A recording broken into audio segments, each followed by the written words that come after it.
Let's see if the sound works this time. If that wasn't the craziest thing ever. Oh my goodness gracious. YouTube notification. Is the sound working now? Hello? Hello? Yep.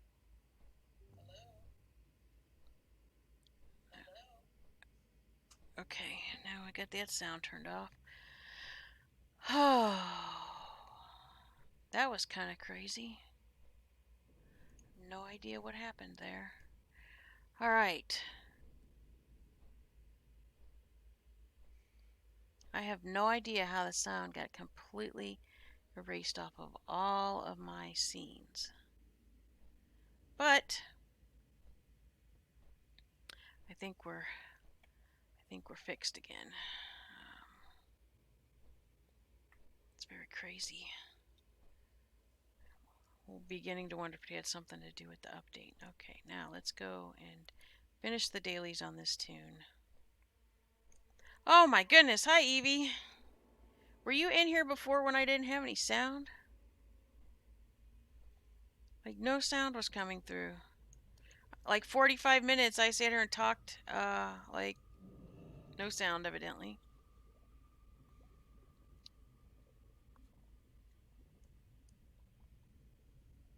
I don't know if that makes me some kind of numbskull or what. That was very weird. And I had people that somebody was watching me and didn't let me know. I'm gonna imagine it might have been my husband. But I need a fishing pole. There's a fishing pole.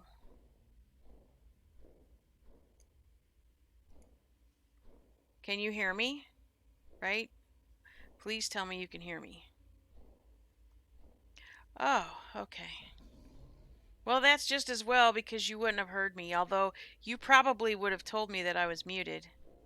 Whoever was watching me did not tell me that Streamlabs had completely gotten rid of my headset audio.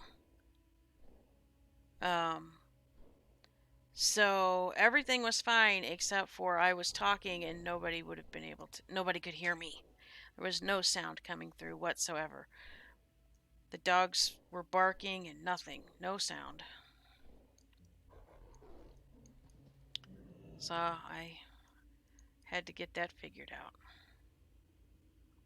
Kind of crazy. I know, how dare they? Right?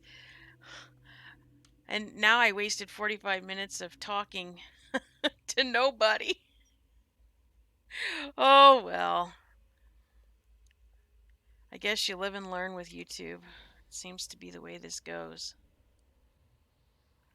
Uh-oh, I turned on my spectral sight. I need to turn it off.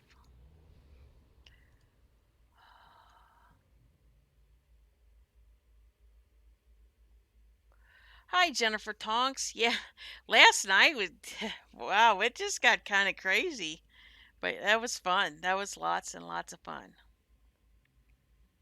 Yeah, I evidently streamed for 45 minutes without sound, so that was, you probably would have had a good laugh at that. Somebody was watching me, but they didn't tell me that there was no sound.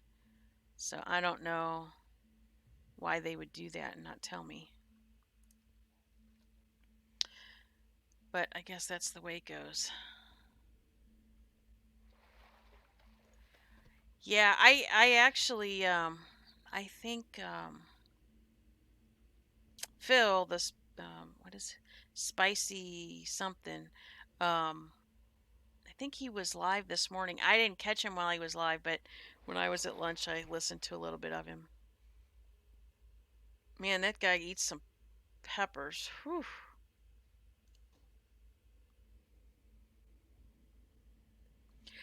You know what? I have to be honest. It was everything I could do to not laugh so hard that I had an accident. I had to go use the restroom when I did last night because, oh my goodness. And I was like an hour past my bedtime. I never do that on a work night. Um, but it was just so much fun.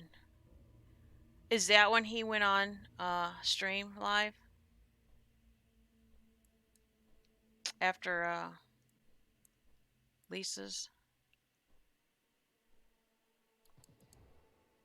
I know he was on this morning too, um, but I didn't see it while it was live. I caught it after it was already recorded.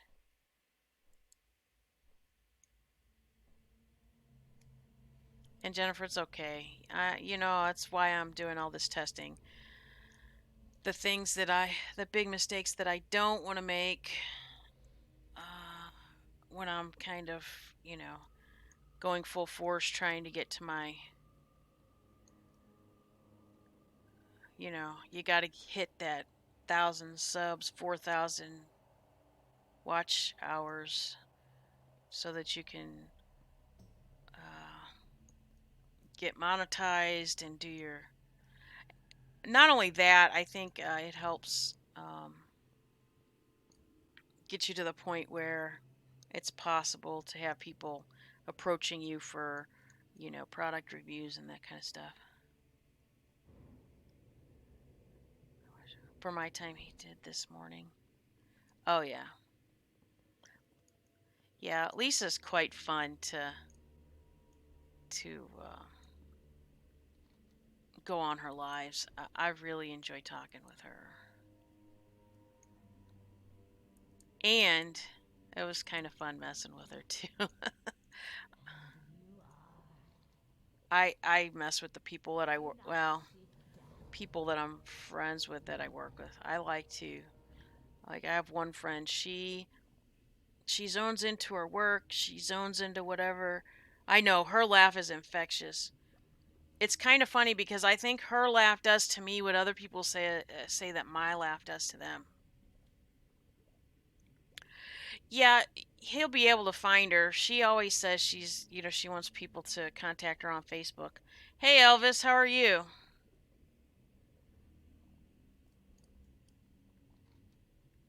I'm sorry you had a rough day yesterday.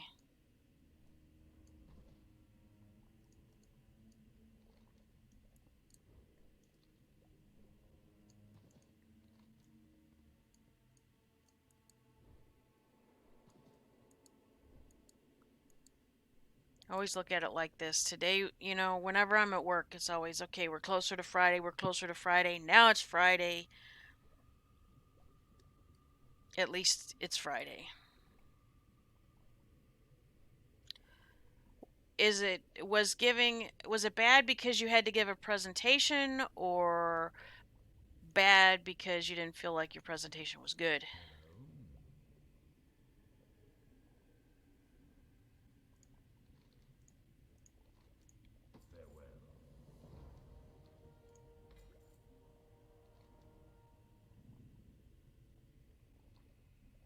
Because of both. So, Elvis,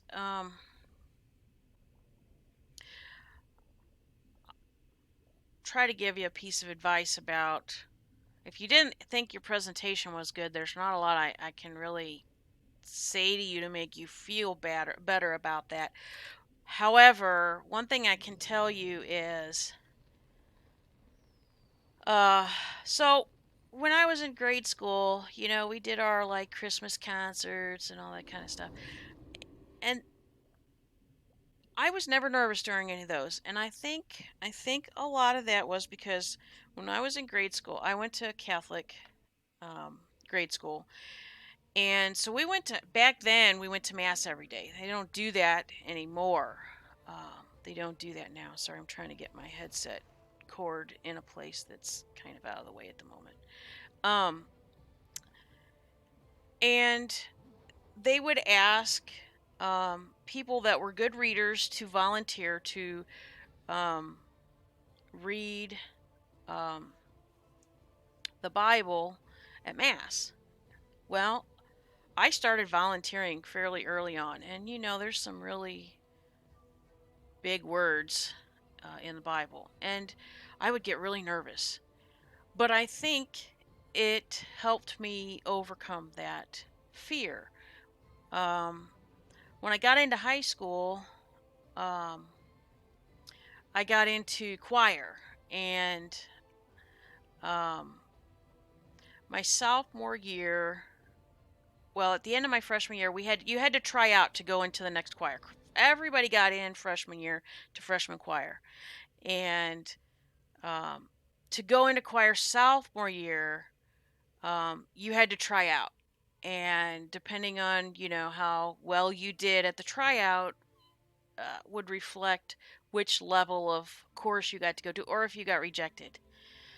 And um, the very top chorus that they had was called show choir, and basically it's three sopranos, three altos, and three second sopranos, and you sing and dance and stuff for all the concerts. And we didn't really do competitions, but back then we would like go to the malls and sing at Christmas time and that kind of stuff.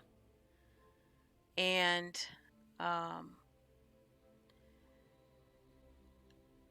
I made it into show choir for my sophomore year, and we weren't even supposed to be trying out for that, and I was extremely nervous.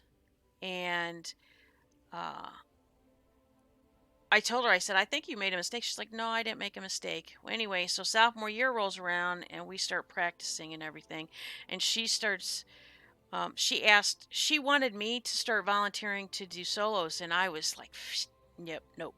I am completely not nervous. No, I'm not too nervous. Talking in front of groups or anything, getting up, singing in a choir or a group in front of a bunch of people, none of that really bothered me. Uh, but I absolutely refused to do the solo thing.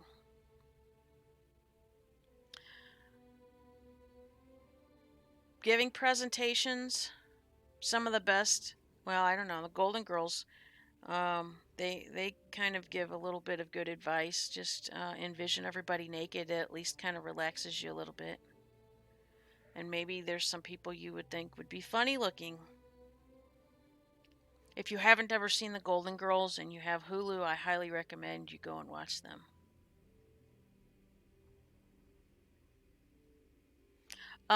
Loopy Lisa is working. I guarantee you, if she saw me going live and she was not at work and not busy, she would be here. Okay, so there's an episode. There's a couple of episodes. Actually, no, there's one episode. Uh, Maybe you've seen it, where Rose is supposed to give a eulogy for her aunt because she's the oldest niece or nephew or something, and uh, she ends up on a plane giving the eulogy to a bunch of bald men. But you take that comedy and it turn you in right. Okay, so what one of the suggestions that Dorothy makes to her is to envision everybody naked in the audience. And then, she envisions Dorothy naked and she starts laughing, and Blanche is sitting there and she looks at Dorothy and she starts laughing. And then, of course, Dorothy is not too happy about that because she realizes what they're laughing at. However, it's true. If if you have to give a presentation, well, maybe the envisioning people being naked won't work for you because maybe you would bust out laughing. But I know that whenever I had to get up in front of class and give a speech, and maybe there were people there that I didn't really want to look like a big idiot in front of, you find somebody in the audience that like somebody that's your friend, somebody that you're comfortable with, and look at them like you're talking to them. And if not, hopefully there's a clock or a picture or something in the back of the room that you can look at and act like you're telling your story, giving your presentation to that picture. I can only imagine how many times like lawyers have to practice just their opening and closing arguments, before they walk into the courtroom, and they have to, and they're not even giving it to that many people, honestly. But I can imagine they're afraid too. So I would try some different things, and um, of course, as you get older, you start to care less about what people think about you, and I think that helps in uh, not being so nervous because you don't really care. I mean, I just streamed for 45 minutes before this stream with no sound, and I had no clue. And there was somebody, and I would venture to bet my husband's going to come home tonight, and I'll find out it was him, and he's going to say, "Do you know you were streaming without sound?" And I'm going to say to him, Do you know you could have typed into the chat and told me that and saved me a whole lot of time?"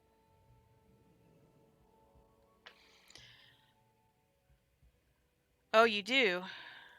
Do you have a learning disability or something else?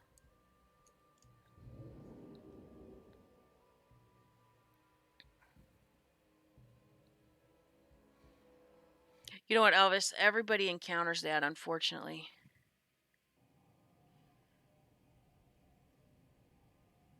Physical. Oh, cerebral palsy. Oh, okay.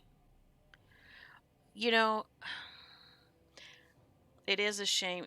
We were just having this conversation at work. We have it probably several times a week about people. Why can't people be kind to each other? It does not matter your age, your gender, your race. I mean, we're all human beings. Why can't we all just be nice to each other? The rest of it, honestly, it matters in various ways. But if you just condense it down to the really important part, it really is all about if we could just be nice to each other, lots of things would be a whole lot easier for all of us.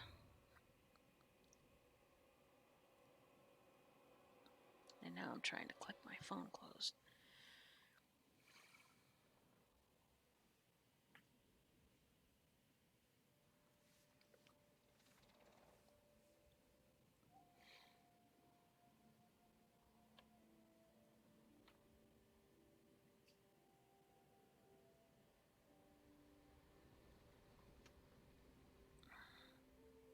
Oh, I see my hair's not even right underneath there.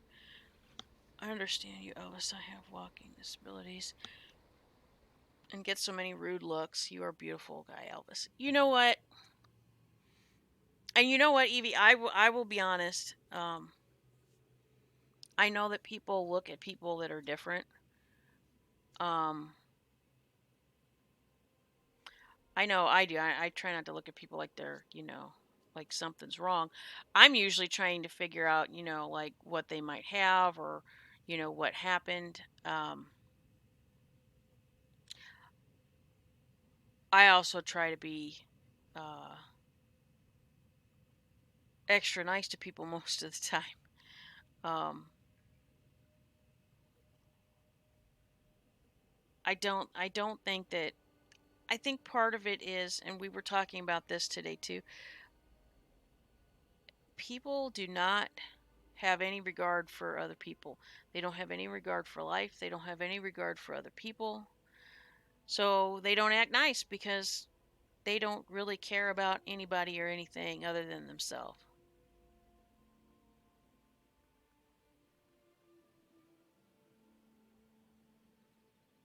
Yep, Evie, you just gotta smile and say hello. Hey, Mrs. Roger Rabbit, how are you?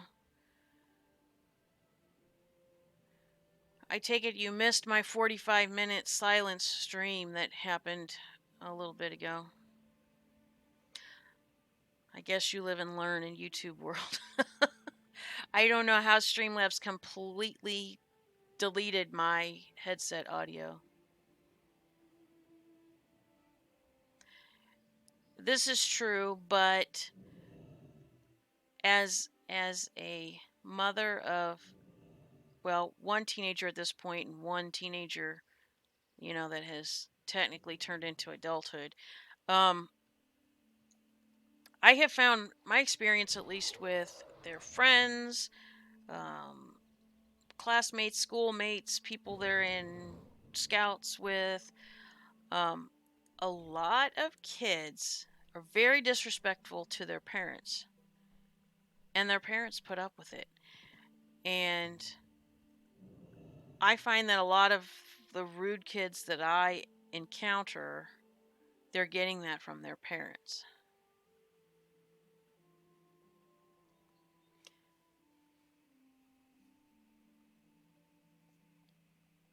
I use a mobility scooter.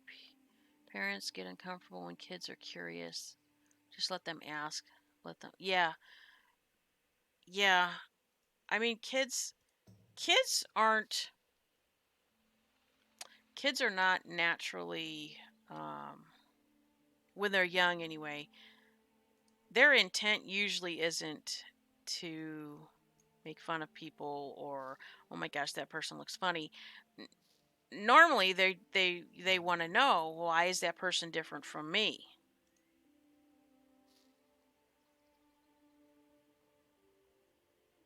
Right. You're right, Mrs. Roger Rabbit. And one of the thing that infuriates me about a lot of these kids, and it's not even just when they get to their rebellious teenage years. I have seen them cuss their parents out. Like, if I would have even dreamed of speaking to my mother that way, and don't get me wrong, I definitely, mouthed off to my mom, but I never, ever, ever thought about uttering a cuss word at her and disrespecting her in that way. She would have knocked me into, you know, the year 2050.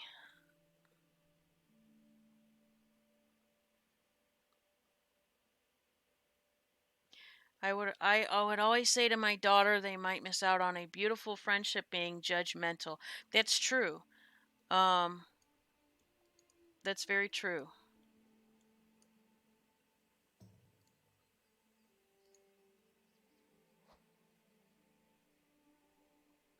Extremely, the kids validate each other and encourage their worst behaviors too. Kids mimic what they see. Yes, they do. Same here, Kim. Just did not happen. Respect. That's right.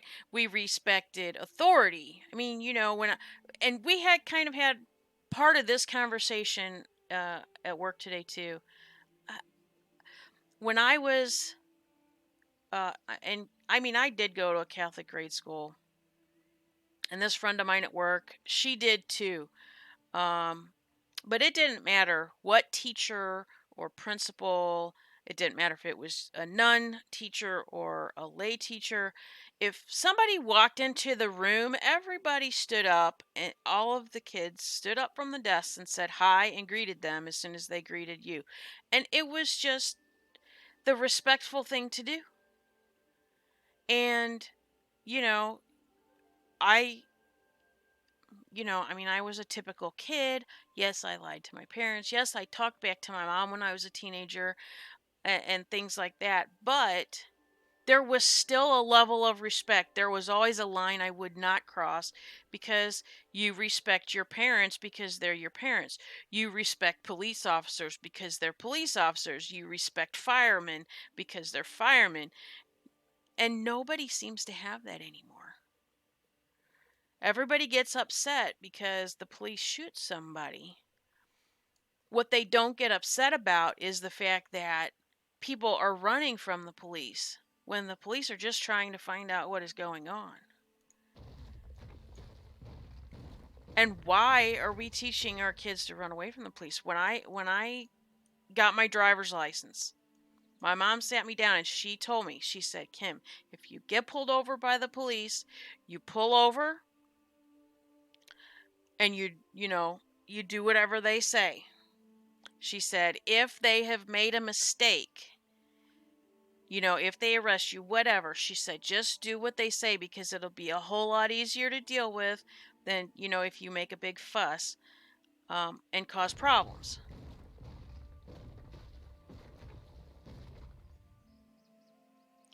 My daughter is okay with this people with disabilities because she knows I am the same despite my disability. Right. I got a hiding when I disrespected either one of my parents yet. Yeah.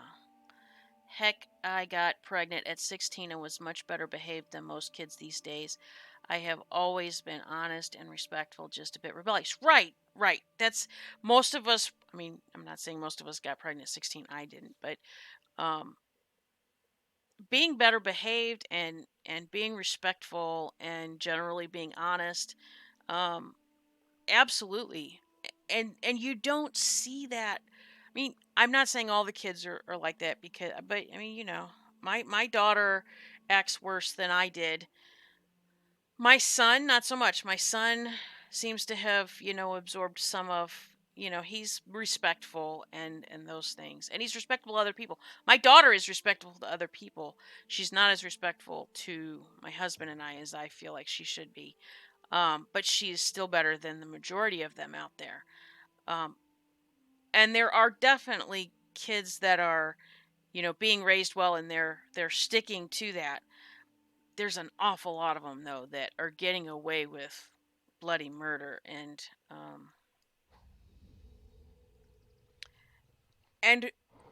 if they don't respect their parents, how are they going to respect anybody else?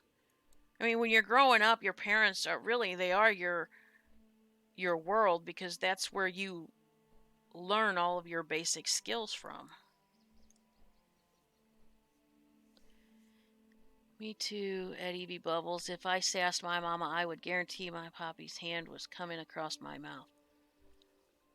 My daughter is incredibly respectful. She just makes really bad choices, right?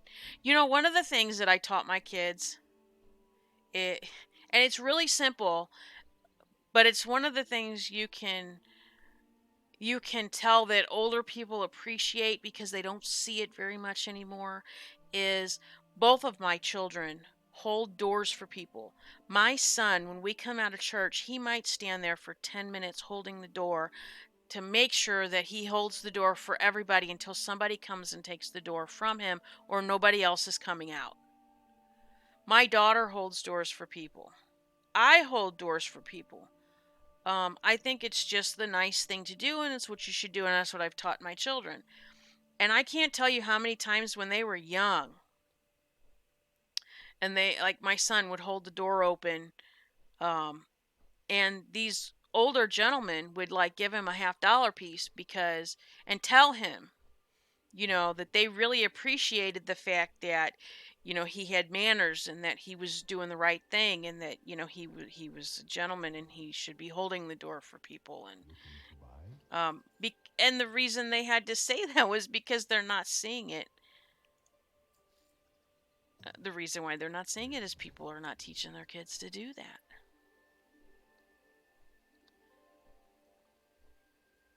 I was always told my daughter was good, just a bit of grumpiness, but no disrespect for my daughter. Chelsea, thank you. Thankfully, how can you shut a door with people behind? Uh, Perfect example. There is a guy where I work. He's younger, um, and I have never seen him hold a door for any of us. And most of us that work there are females. Okay. Never seen him hold a door for any of us. And when I hold the door for him, he never says thank you. Never. Where in the world did the word thank you go? I mean, seriously, that takes no effort.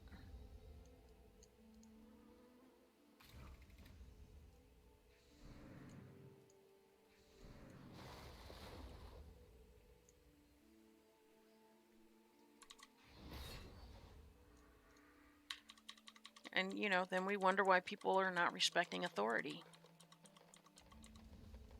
They don't feel like they have to.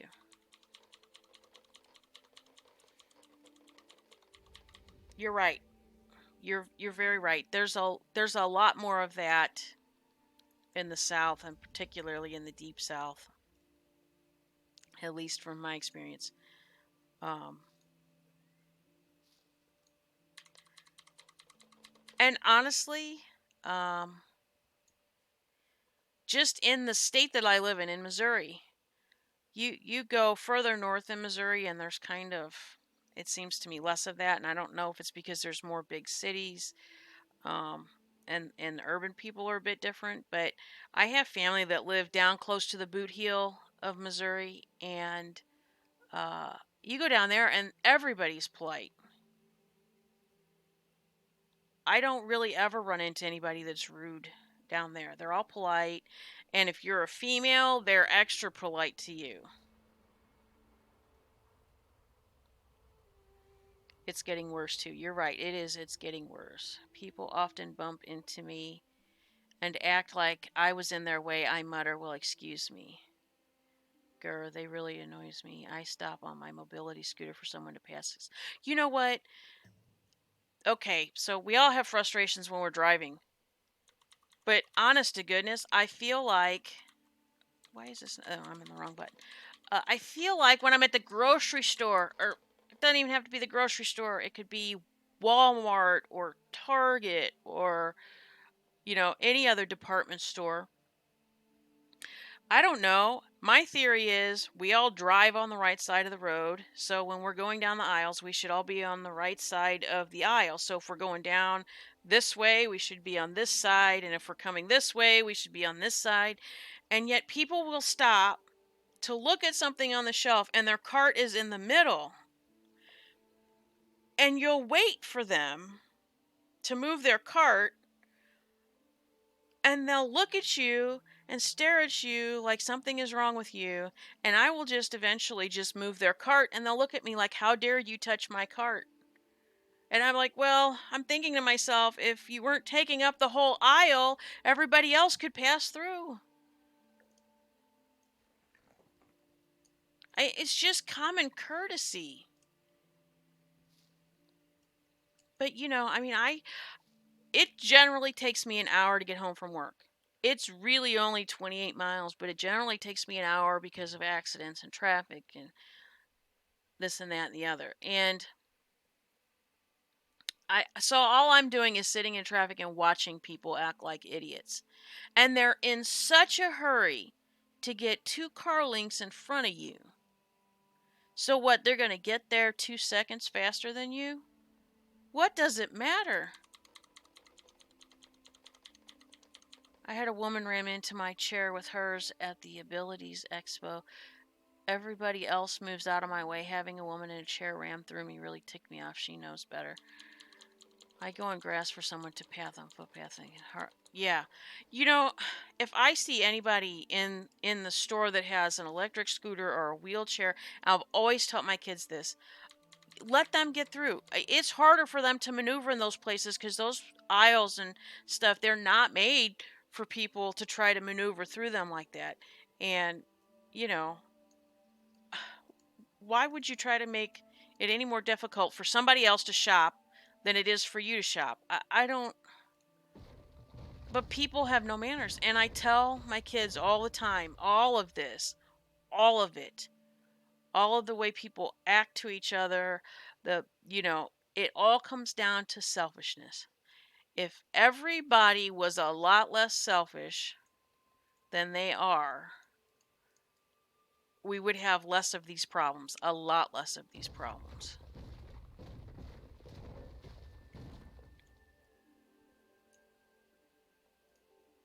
See, and you all thought all I did was play games. No, I'm a very opinionated person. And I generally don't have a problem expressing it. And how we got on this subject at work this morning, I'll tell you. Uh, Carolyn did her live early yesterday, and um, I went back this morning and listened to the first hour because I didn't see that she was on until it was like 58 minutes in. And I went back this morning and listened to it on the way to work. And she was talking about that cheerleader in Ohio, that case that's starting on September 3rd. And I mentioned that to the lady that sits next to me at work. She likes true crime. I don't know what kind of stuff she follows, but anyway, I was talking to her about it, and she started the same thing. She said, why isn't people can't just be nice to each other? And it's true. It seems like people more and more just can't. My first day out in a chair, a 6.5 foot tall man stepped in between my feet, and I looked at his partner, made eye contact, and she asked my husband if I get to hit them if they step in front of me. I would. Goodness gracious. You know what you need? You know those this would probably make them wet themselves. It'd scare them. But you know those bullhorn things that you push the button and it goes woo like at the sporting events? Yeah, you should carry one of those around. You know, like it's your horn to honk. He said, I can't weaponize you. Doesn't mean you can't weaponize yourself, right? You know what? I keep telling my husband all the time, if only it was legal, I absolutely would love to attach to my vehicle paintball guns. Paintballs are not going to really hurt anything and they wash off. But man, I would love to be able to shoot paintballs at some of these cars that act like idiots on the road. And the other thing I told him he could get me if I couldn't do that, then I want do you know the CBs that have the external megaphone that you can talk through? I would love to be able to tell people, could you please use your blinker next time? There isn't fluid you have to fill for your blinker. Just turn the signal.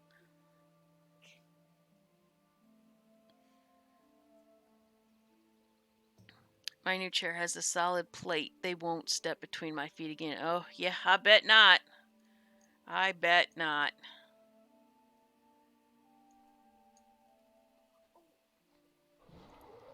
But you know, I want to be able to hit them with pepper spray paintballs. We'll run AC most of the year in this town. They'll get a whiff. Oh, yeah.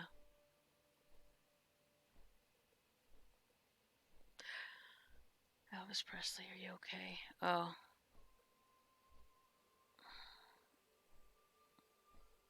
I wonder if he's still here. He tends to pop in and out.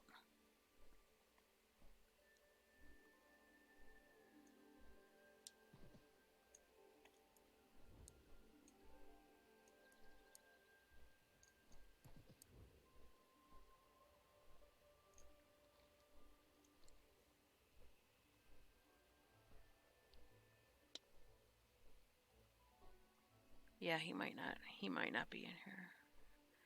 It's possible. I have no way of knowing. I all I can see is like you guys can see how many people are watching. Um, Although Streamlabs says I have 4 viewers, and the YouTube button above my head on the webcam says I have 5. So there's no telling. And I'm going to apologize for the background. There's stuff sitting in that closet because we have to go through stuff in this room. I'm still trying to rearrange it. This is not the way I'll be facing when I get my standing desk in.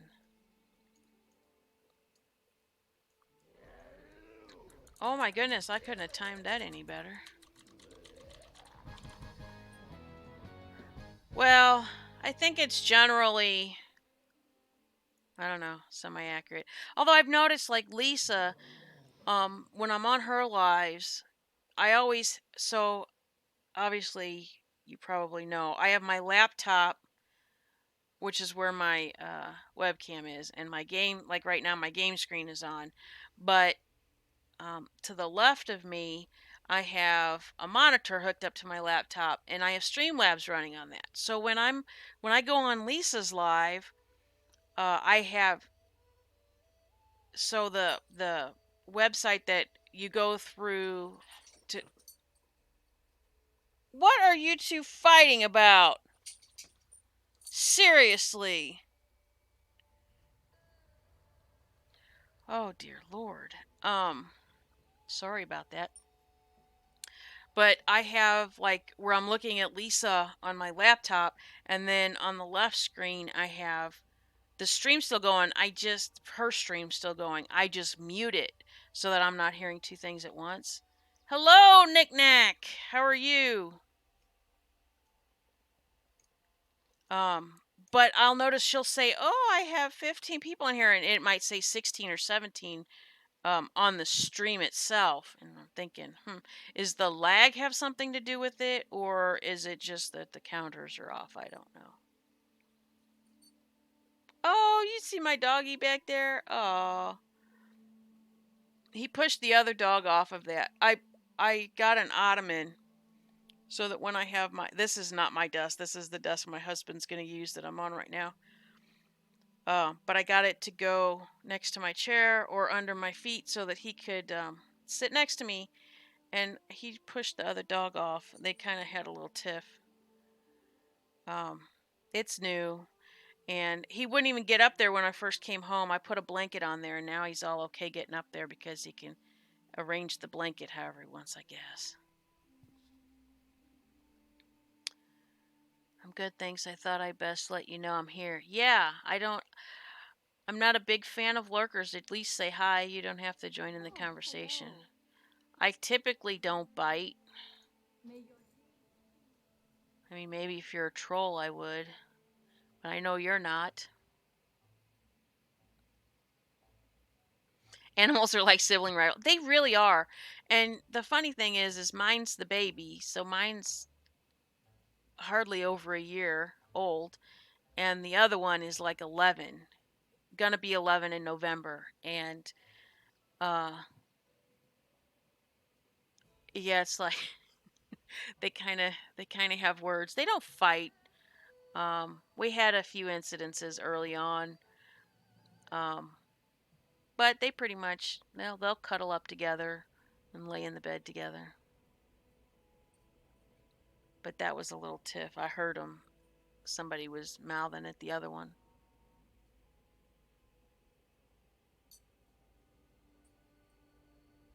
So how was your guys' day today? I gave a 45-minute speech in the first stream that I privatized, so it's because you can't hear anything.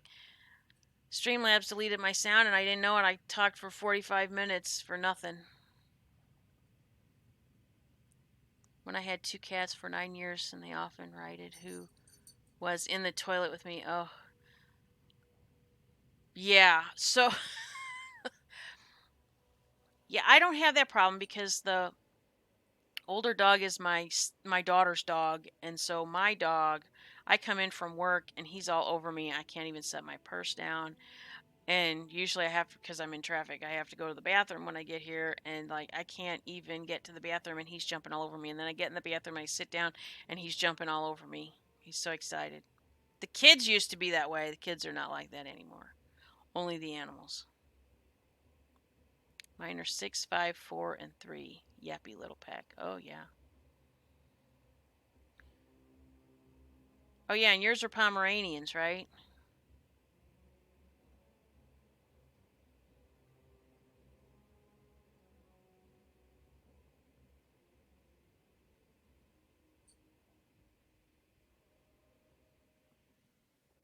So he pushed the other dog off, and now he's done gotten down. Sometimes I think he's just a little brat. Oh, they are related, so they are really a pack, yeah. Although I have to be honest, I typically only get beagles or beagle mixes. So the little one, he is a pure lemon beagle, and the other one is a beagle mix, and we're not sure what the mix part is. We got him from the Humane Society. They had rescued the whole litter of his siblings, and he was the runt, and my daughter picked him, and they weren't exactly sure what the mix was. Mystic gets so worried when I am in the bath and kindly opens the door. My boys are brother, and my oldest girl and boy are the parents of my baby girl. Oh. I would leave my kids watching TV, etc., creep into the bathroom to open the door to find one sitting waiting for me in 147. And I couldn't even take a shower for the longest time without my daughter, like, just opening the door and saying, "Mom, Mom, can I blah, blah, blah, blah." whatever she needed. Can I please just take a shower? The snake, hopefully. Did you see that last night? Not last night. Yeah, you saw that last night. That was on Lisa's Live. Oh my goodness, she did that on purpose. Well, I don't know why she pulled the snake out last night because I think she fed the snake yesterday. But no. If she comes back in here and you want to see the snake, I'll ask her to get it out. Uh, she's got a gecko too that hasn't been shown yet on camera. Um, yeah. I think my kids know how far to push it without getting into too much trouble.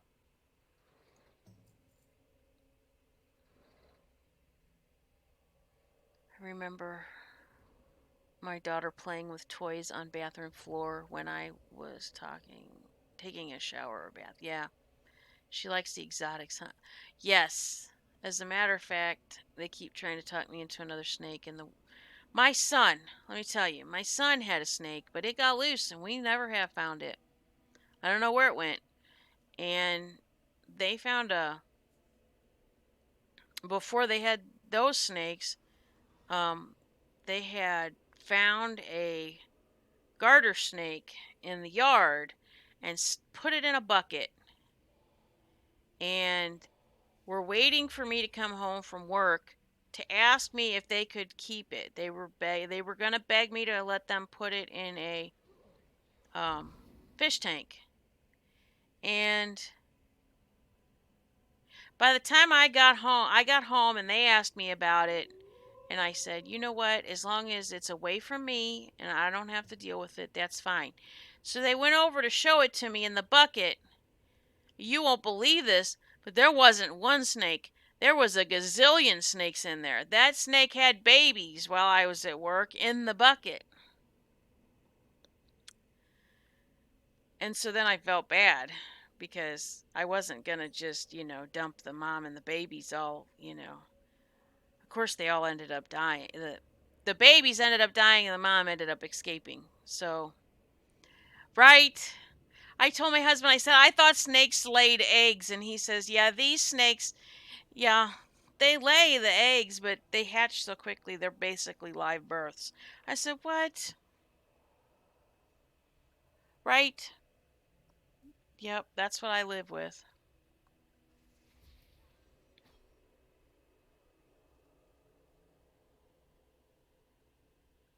If we had an abundance of money and a lot of land, my daughter has told me from very early on that she would like to have a zoo.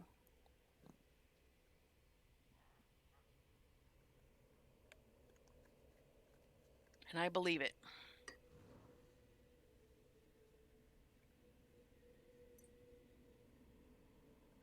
Right.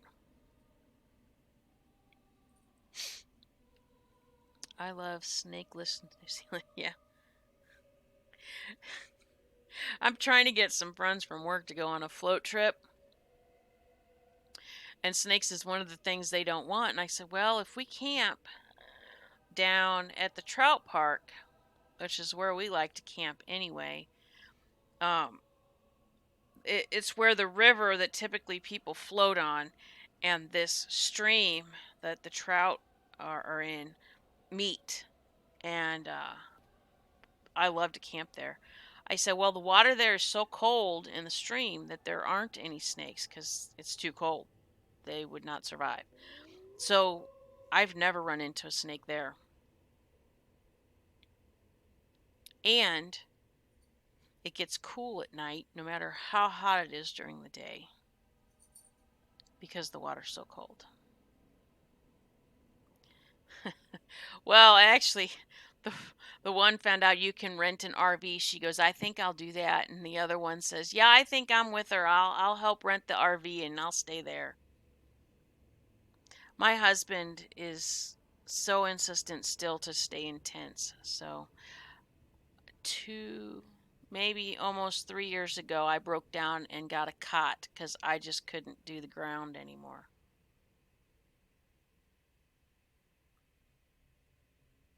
Yeah, my friends tell me their idea of camping is a Holiday Inn. So, yeah.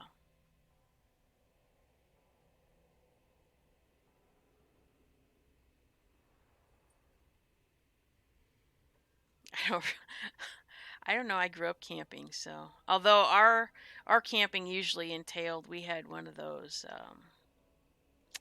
vans uh, that had like the table that laid out into the bed, and it had the carpet, and it had a sink, and so when we would camp, we would get to sleep on the carpeted floor, and my parents slept on the bed part, and that was pretty nice. And you didn't have to set up the tent and all that. My husband is trying to talk me into trying glamping. I believe roughing it means no room service. What is glamping? Camping? Did you mean camping? Because if there's a such thing as glamping, I need to know what it is. I went once. I came home so filthy. Never again. Back in a while. Okay, Jennifer Tonks. I'll probably be here if I don't fall asleep first. Oh, hi, baby.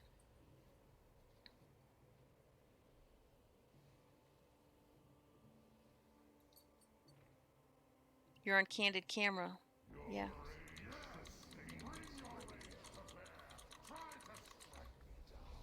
I'll move you closer to me. Would you like that? Hmm. This thing is heavy. He wasn't lying, was he?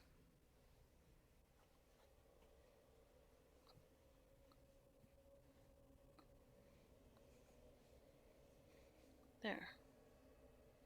Now don't be mean to Gizmo again. 'Cause that was not nice.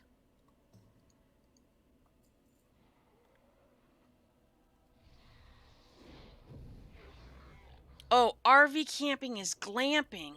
Oh, well, for $129 a night, evidently, we can rent one.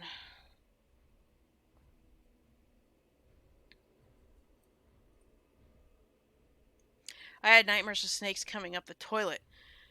I've never encountered that, ever. I've actually never encountered a snake um, that wasn't in the vicinity of the area I was fishing.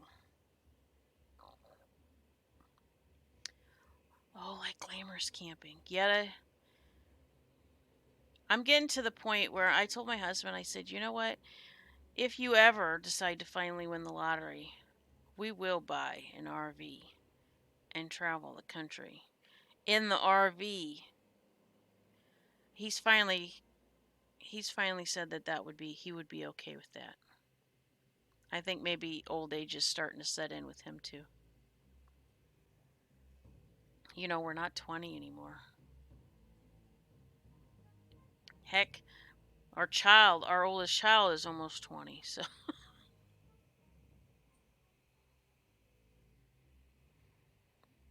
I don't understand how I got a snake phobia when no snake in my country.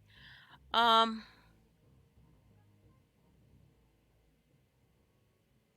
I I don't know. But it seems that I was watching one of Save Robbie's episodes, and he was talking about um how he's afraid of tidal waves, but he lives in Colorado, so he's never going to encounter a tidal wave there. And maybe it's the same kind of thing.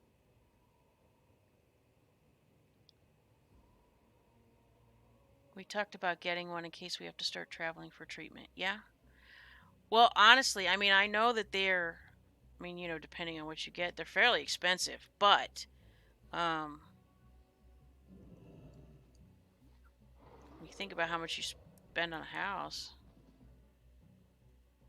I mean, there are people that live in them. They just, when they retire, like they travel the country and that's where they live. I mean, because you can even get internet hooked up on them now, and like I don't guess you're really missing a whole lot of anything other than you don't have a lot of space. You can't, you know, have everybody over for Thanksgiving and fit them around your dinner table.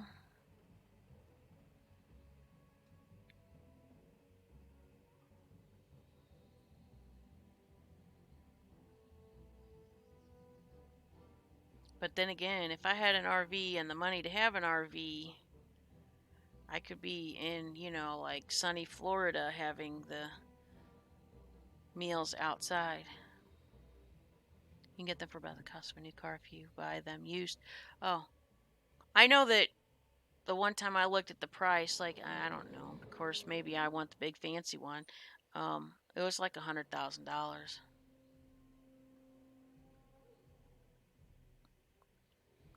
My dream would be living and traveling in an RV, but I can't drive. You can't drive due to age, ability, or park hopper season passes. Oh, yeah. Oh, yeah.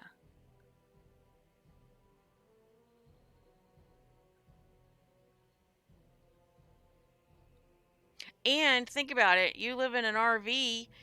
Let's say you're staying in Florida and you know that a hurricane's coming. You just pick up and you go to a completely another state until it's all done.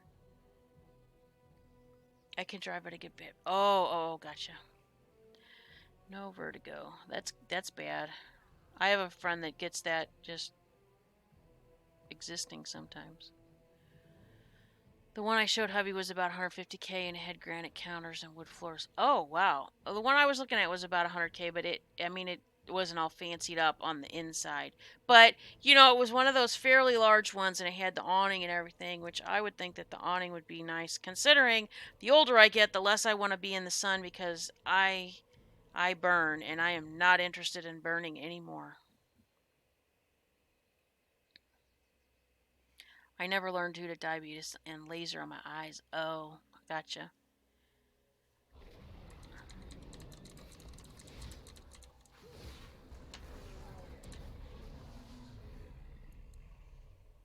Okay. So you talking about diabetes in your eyes.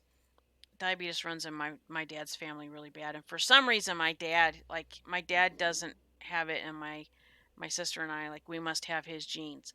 But here's a really funny story. So my great grandmother and my grandmother both had diabetes like the whole time I knew them, my entire lifetime. And my great grandmother, she lived in an apartment by herself.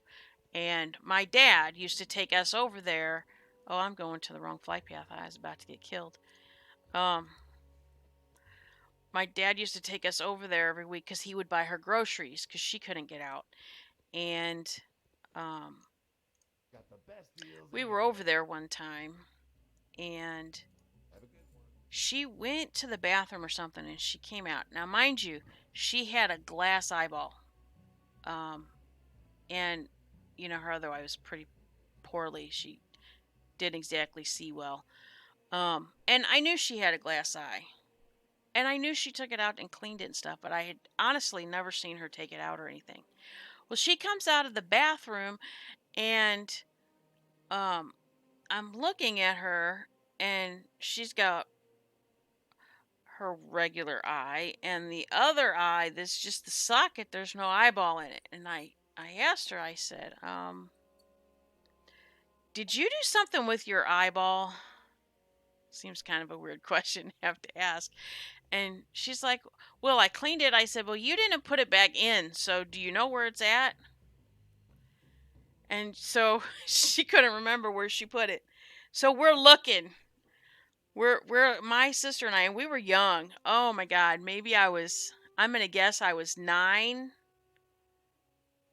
I would put my sister at 6. We were somewhere around there. And of course, my dad's at the grocery store getting her groceries. So we're with her by herself. And she's missing her eyeball. So here we are looking the entire house over trying to find an eyeball. I don't know what prompted me to open the refrigerator door, but I did. And we used to have a pizza place called Pantera's. I don't know if any of you have ever heard of that place. But anyway, they used to have these little yellow plastic cups that said Pantera's on the side. And inside that plastic cup that was in the refrigerator, there was water and an eyeball sitting in it. And it kind of freaked me out, I have to admit. And I finally told her, I said, well, I found your eye. And so I don't know what she did. She did whatever to it. She put it back in. And when my dad came back from the grocery store and took us home, I told him, I said, Dad, you're never going to believe what just happened. And I'm telling you, I can remember that happening just like it happened yesterday. Yep.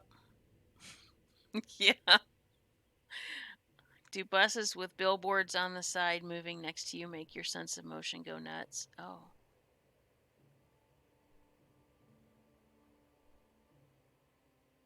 I get dizzy when I get off the bus or train.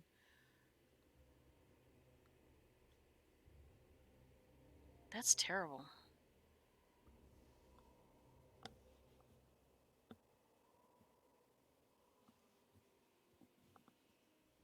Hi, baby. Are you trying to say hi to everybody? Huh? Or you want something? Well, you shoved the other one off and now he's in the chair sleeping.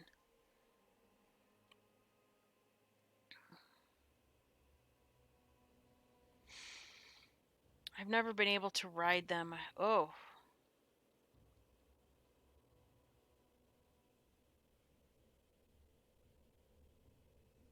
Oh, somebody's calling you a cutie. Somebody's calling you a cutie, Lemon. They probably won't when they hear you barking too much. Come here. You can come here. Come on. Come on. Come on. I'm not going to let you fall. Come here. I know. You can't really hop over here. It's not like that chair. There's not enough room for you to get in here, too. I know. Yuck, sorry. Yeah. Ever since I was a child and I had to ride the bus to school as soon as I could walk, I did.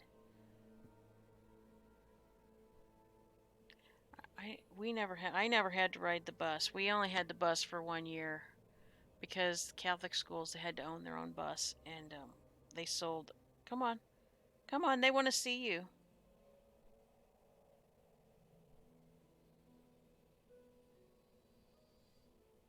Yes.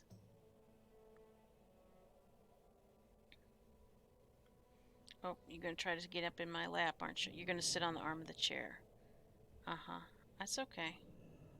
Put your foot up there.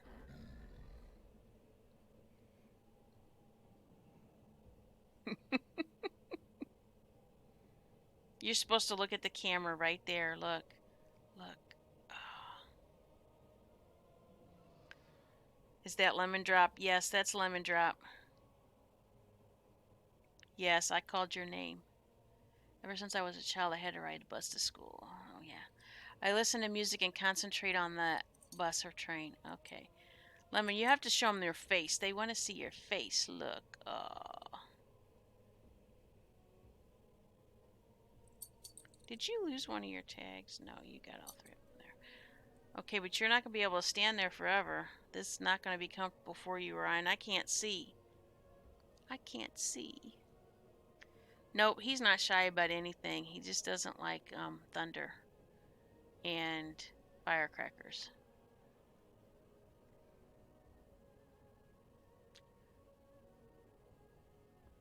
Okay, there you go.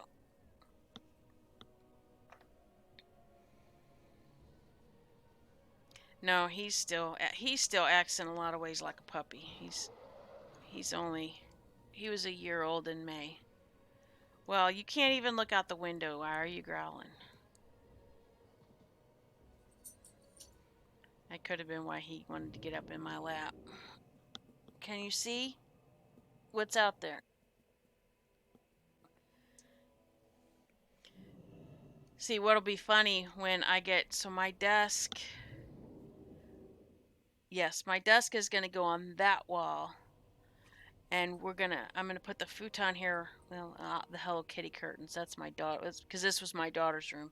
They're going to be changed. Um, we're gonna put a futon there. So when I'm there and he's up on the futon looking out the window, everybody's gonna get to watch him.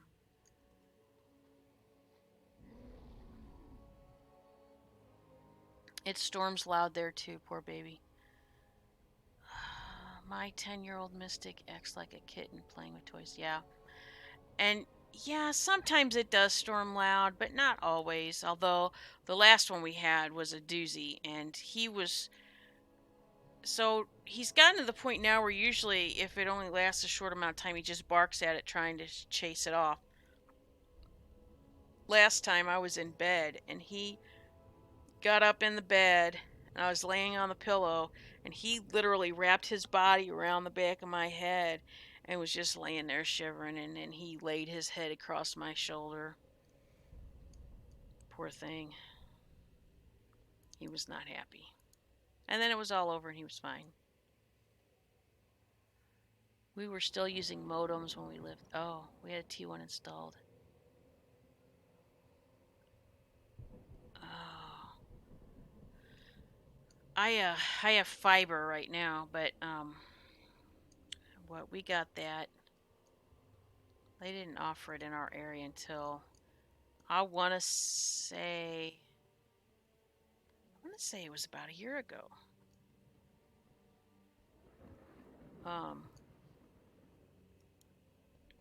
As soon as they offered it, I told my husband I wanted to get it, and it was actually cheaper than what we were paying for the other.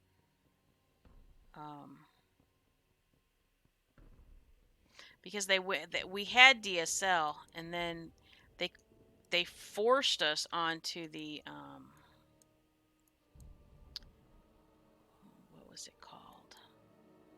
Whatever AT&T has their TV service through. I can't think of what it's called. And then as soon as but what I didn't like about that was television had priority over the internet, and I had terrible problems playing this game. I kept losing packets to the router, and I finally they sent. Of course, the people I call had no idea what I was talking about, so they sent a repair guy out or a whatever. And anyway, he came out and he understood my frustration because he was a gamer, but he had no clue what I was talking about. So what he ended up doing was he went out to the main thing and he bumped up our speed, and he gave WoW like free throughput and priority so that I wouldn't have any problems playing it. I haven't had a problem since. But we did go to fiber as soon as they offered it in our area. So how many pets? The frog was not a pet. The frog came from outside. She was bringing it in to show me. She found it in the front yard. So we have 2 dogs and 1 snake and 1 gecko right now.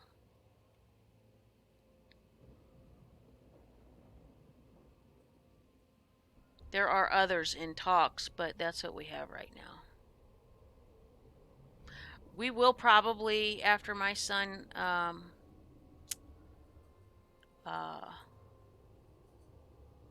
gets through boot camp and heads off to his schooling and everything. Oh. Mic off.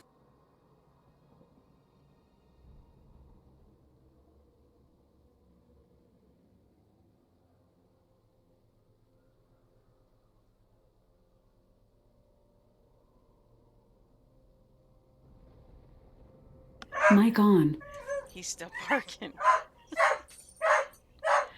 I told you he's gotten a pretty good bark. Mic off. Mic on. I go in the other room. Maybe it won't be so bad. Totally, he made me lose my train of thought. Yes, he's working on it. He doesn't quite have it. But he's definitely much improved. He was really little and he was trying to do the howl, and oh my god, it probably is a cat out there. We have some cats that people let go loose around here and some strays. Hey, Mic off.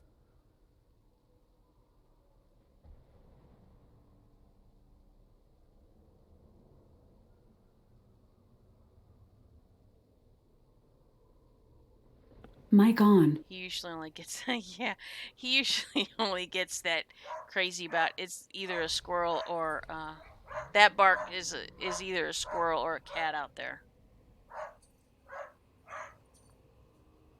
Because if it's people, as soon as they go by, he quits. Yeah, he's practicing. I hope he gets good. So my husband will take him squirrel hunting.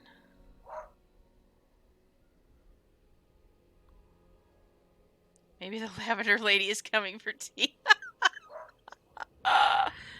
Oh my goodness. Yeah, that You know, I watched there was a show. Oh, okay, so it was I think she says she's a median. Um she used to have a show and where she would go they would take her different places or people like hang on a second. Mic off.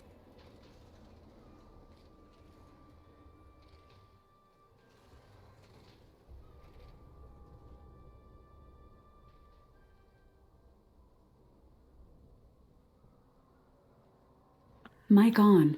Okay. Um because nobody else is here and I'm live. I wasted 45 minutes of my time earlier. Yeah, I know you think that's funny. Uh, so it depends who comes to the door. Um, like my son, when he came home earlier, he sounds like an injured dog because he gets so excited he can't help himself.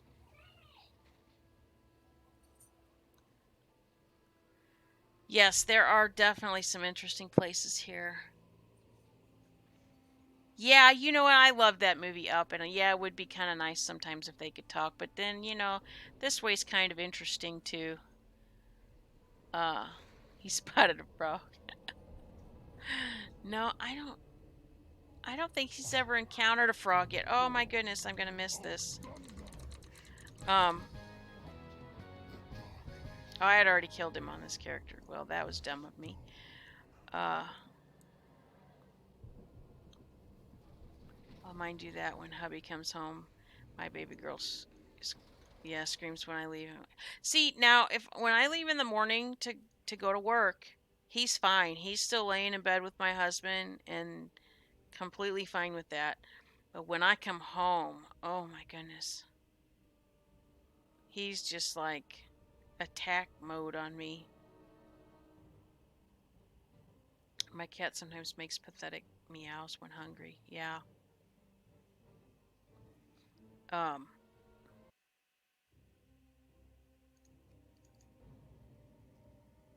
what was Oh, the I wish I could think of her name. I need to look it up. Anyway, she used to like people there was a show where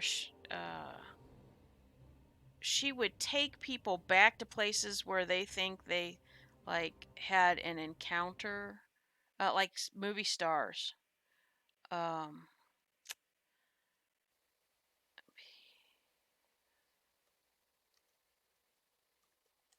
um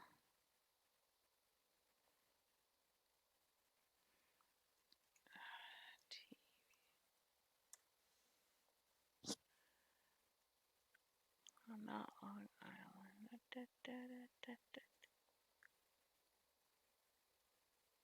Okay, so it's this lady, but it's not that show. What's her name? Kim Russo. Is that what her name is? I think that's him. Um, Screams his most pathetic thing. Oh, really? She's a medium, even. Yeah, and there was a show on that. You guys are looking for a treat now. Um, where she would take these stars back to places where they had an encounter or something. Oh my God, it was really interesting. She took Here. Hey, hey, hey! No stealing. Golly, will you get that? You grab the pillow on the back of the thing. It just popped off of the. Goodness gracious! Thank you. Um, was she on Roswell? No, was it Roswell? I don't know, but she had gone to do it some kind of documentary filming at like um, I think that Penn State mental hospital. It used to be a mental hospital. They but they closed it down. And she had something happen there, and oh my God, that was the one episode that really did kind of freak me out. Haunted Places. Is that the name of it? Let me look. If I'll know it if I see it. Haunted Places TV. No, let me look her name up. I think it's Kim Russo TV. Okay. Okay. Psychic medium, happy medium. Okay. The Haunting of. Yes. Morgan Fairchild. Yes. It's called The Haunting of. So it was. Let me see. Can I click this? Let's see if it'll tell me all the people.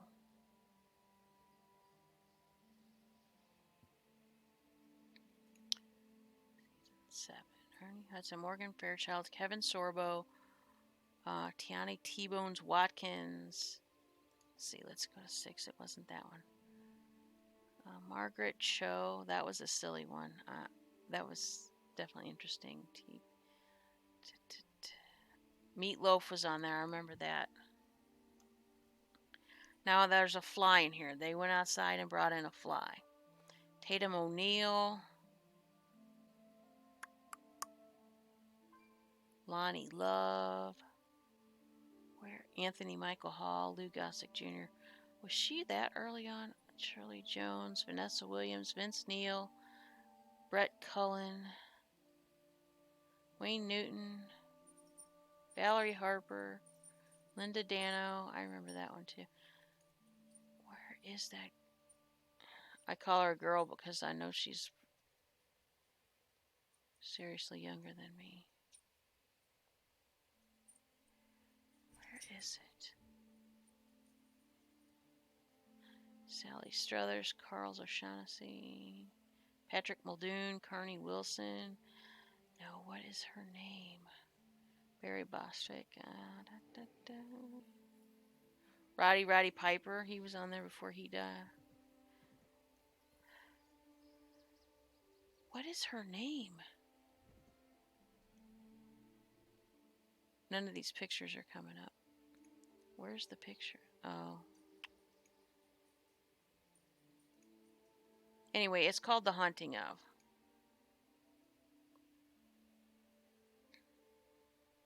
That place is freaky, not for all the money in the world.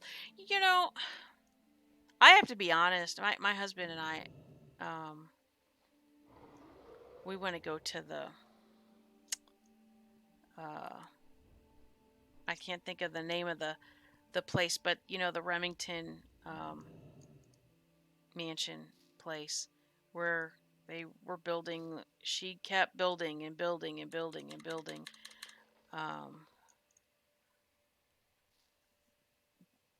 I honestly think I could probably go to any of those places as long as my husband was with me. But I would definitely have to take my Bible and a crucifix, and I wear my crucifix. I don't think I could. I definitely wouldn't go in there without him. Not like I don't know what I think he would do to protect me against some, evil spirit, but maybe I would just feel better. Winchester, yes, yes, yes, yes. You're right.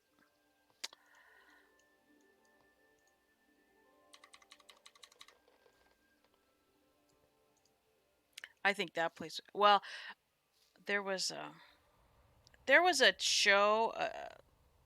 I don't remember what the name of it is. I'm sorry. I'm really bad with names. Except the Golden Girls. Like I know every episode by heart. But um, there was a show that this British lady would do, and they would go her team. They would go to one of these haunted places, and they would stay overnight. I mean, like not sleep, but they would stay overnight and film and explore and um, see if they could find any activity. I don't know why I just wasted that.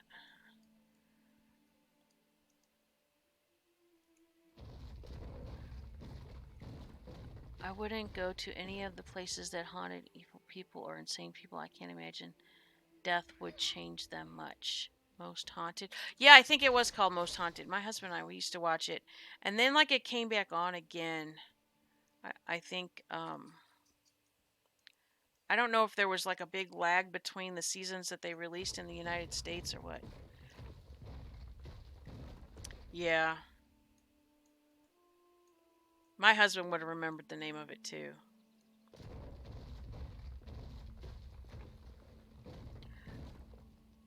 So I am well, I'm a very religious person and I'm very Catholic in my thinking, but I am very fascinated by all of that. I mean, obviously, I don't want to encounter any evil spirits, but obviously, um, just from my own experience, there's absolutely something to all that. With Yvette Fielding, yeah, that name sounds like yep, Yvette.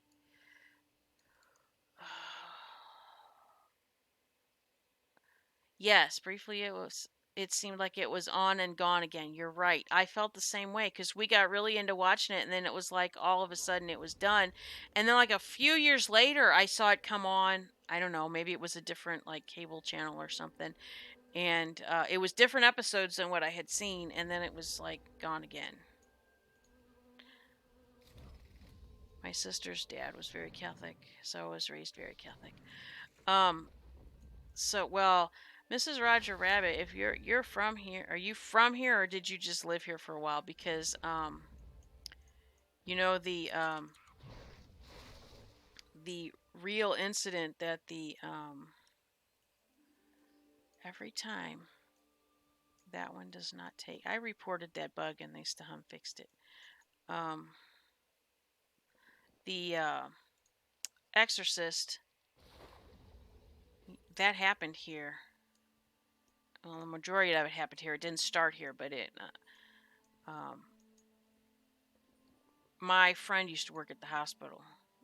Um, that happened to. As a matter of fact, up until a couple years ago, she worked at that hospital. And the, where they did the baptism, the church where they did the baptism and everything, that was SLU's campus church. No, I only had to do 3 winters in St. Louis. Yeah, but if you didn't do the winters in St. Louis back in the 80s, you didn't really see a good St. Louis winter. Yeah, the Friar Brother Hospital. Some kind of tied all that, didn't it? So it was Election Brothers um, Hospital, and their mon- aren't their I don't think they're friars. I think they're monks. Um, but one of the so my friend told me about this book that uh, this uh, this news reporter writer wrote that is she told me it is the closest thing to the truth that we'll ever get out of all of it. And so I bought the book. I have since bought it on Kindle too. Um, uh, but it goes through the whole thing, and it goes through the fact that the the priest at and I can't remember. I can never remember the name of SLU's church. It's their campus Catholic church though, and he went to the archbishop then and told him that he needed to have, because every uh diocese, they have their own exorcist. So they but and if there's no exorcist at the time, the bishop has to do it. And um he didn't want to deal with it. I mean, it's basically what came out was he didn't want to deal with it. So he told the priest, cuz obviously he can, shrug off his responsibility to other priests, and told him to deal with it. And yeah, he should have never done that. It turned it into a bigger mess than it needed to be. Yeah, the Friars Brother Hospital Center. Oh hell no, there was 9902 left when we left in June. There was a show at a place called Jamaica Inn with a medium called Derek. Did you see it? No, I've never even heard of him actually. So I don't typically follow or watch mediums. Um, I guess the easiest way for me to put that is most of their philosophies, for the philosophies of most of them, are incompatible with my beliefs. The reason why I liked Kim Russo is um, she definitely uh, had a lot of spirituality, and um, uh, I don't know that she's Catholic or was Catholic, but she definitely has Catholic ties in how she handles stuff and prepares herself to keep herself safe, including using the rosary and praying uh, to Mary for help and stuff. So I guess that kind of made me feel a little bit more comfortable with um, her coming at it, I guess, to me from a correct viewpoint. Derek amuses me so much. He is an eccentric person. Did they ever build on the hospital site? The hospital is still there. The hospital is still there. I think what people misunderstand is um, for the longest time, the wing that happened in was there. They used it for storage. Um, they tore it down and rebuilt it. It's still part of the hospital.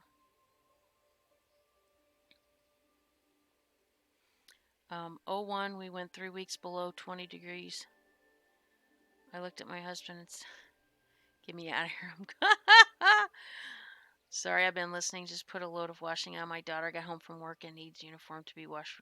No problem, Evie. You don't have to sit here and type the whole time. I am very happy if you're happy listening to me ramble or run my big mouth. That's fine. You need to watch it. I'm not a big believer in mediums. Okay. Let me write down.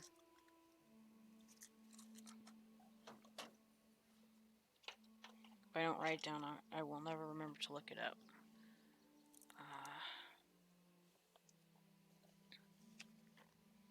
Derek.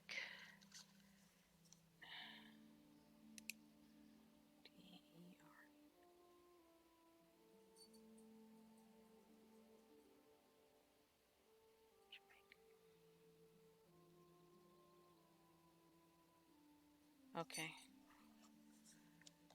I will definitely look at that. That's actually my gaming notebook. He's really amusing.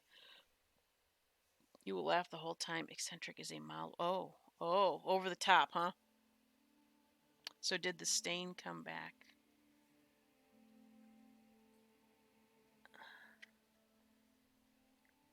What stain are you talking about?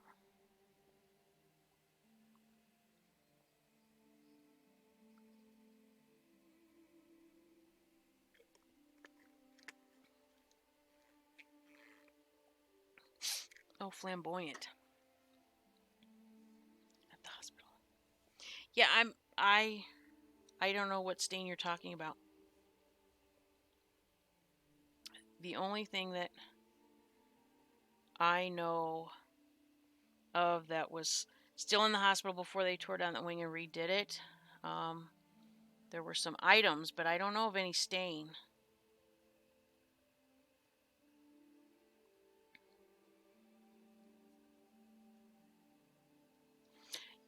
I'm,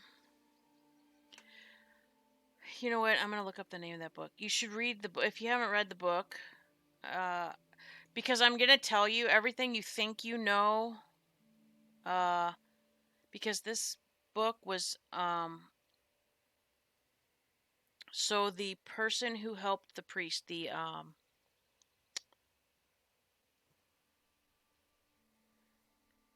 Jesuits. They're Jesuits, aren't they? Jesuits. Anyway, the priest that I don't even know if he was fully a priest yet. I don't know if he had all his vows. Uh, he was interviewed by this guy, and this is where the information came from. Was him. So you couldn't get much closer than that because the original priest was dead. Um,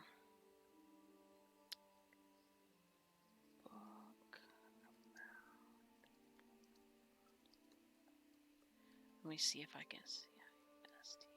If I can.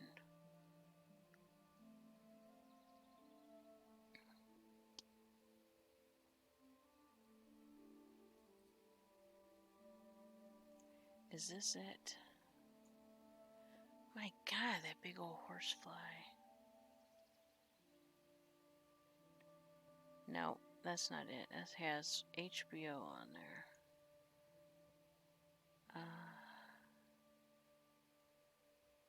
Nope, nope, nope. The real story. Nope, nope.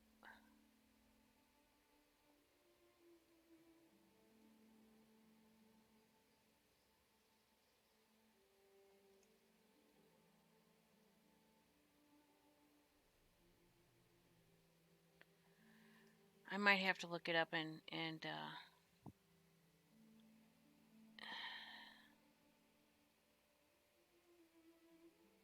I bet I could. I could look on my Amazon books.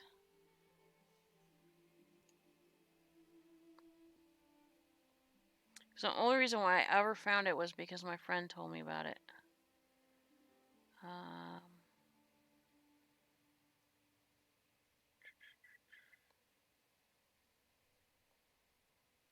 uh,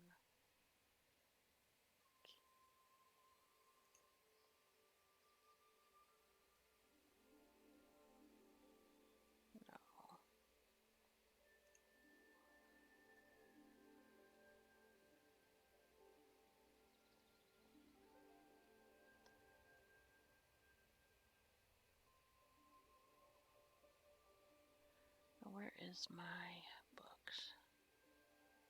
Gosh, I haven't been here in a long time. Where in the world are my Kindle books? Your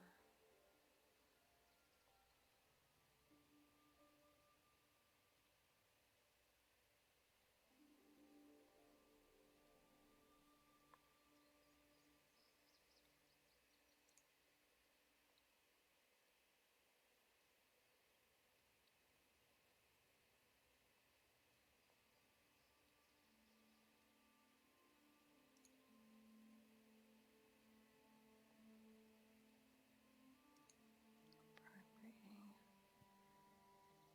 Let's see.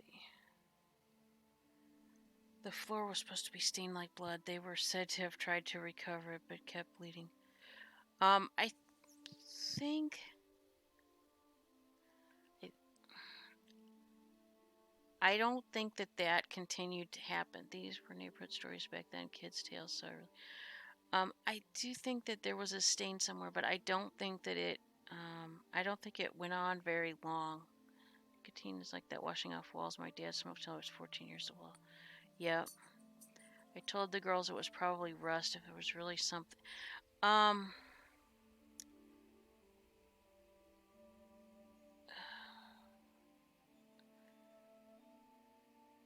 you know, the Kindle ebooks.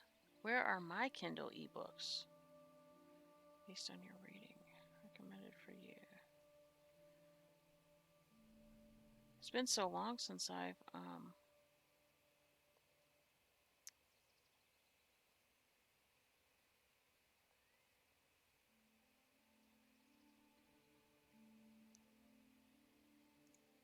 goodness gracious, I'm gonna have to look at my app on my phone, I guess, and pull it up. I hope I still have it on my phone.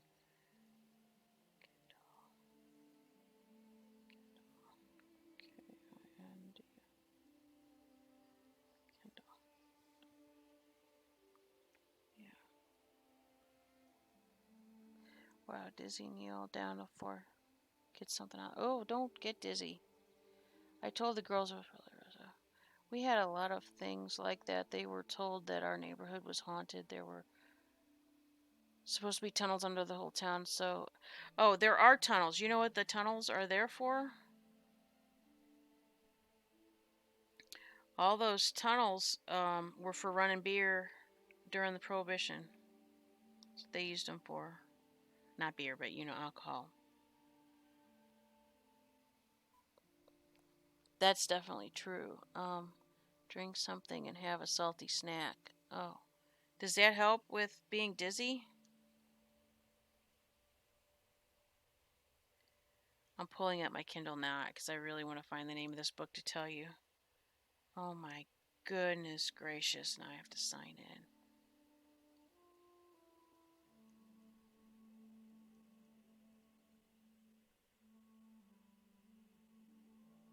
If my Kindle wasn't dead, right.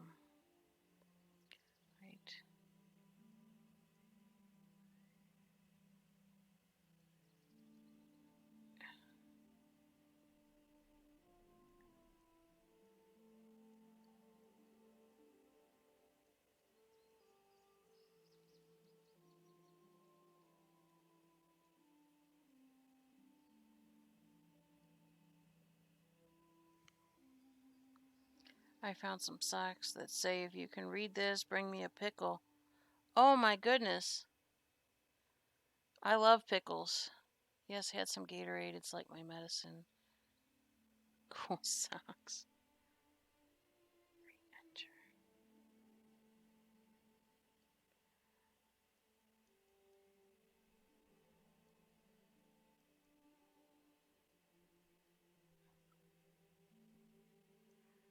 Okay, I hate it when they give you these like swirly numbers and letters that you're supposed to read, and it's so messed up. How in the world would a normal person be able to read what they're trying to say those things are?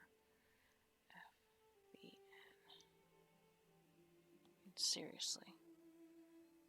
Yes, we have to keep our fluids and salts up to make it for. Oh, gotcha. Funny, I often forget to breathe, so also took some deep breaths. Oh my goodness. I can't find it. I can't. Oh.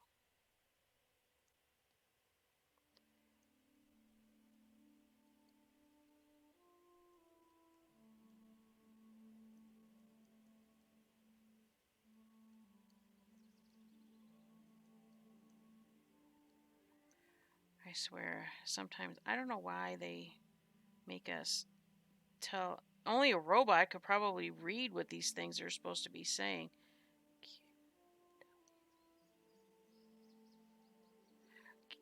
Write the characters as they were given in the challenge. I didn't know this was a game I was supposed to be playing. Let's see if I have it still on my tablet.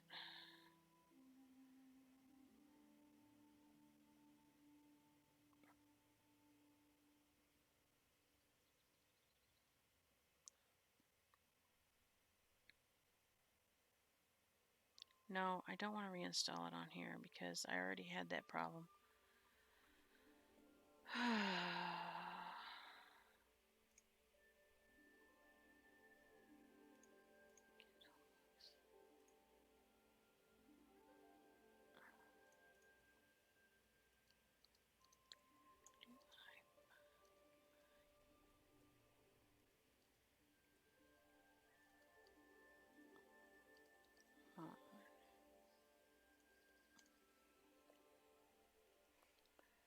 Newsstand on home screen.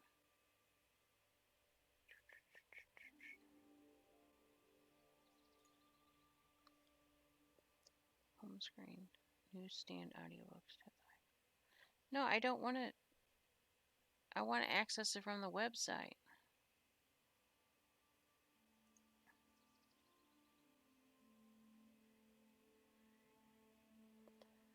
I wish they wouldn't change things around.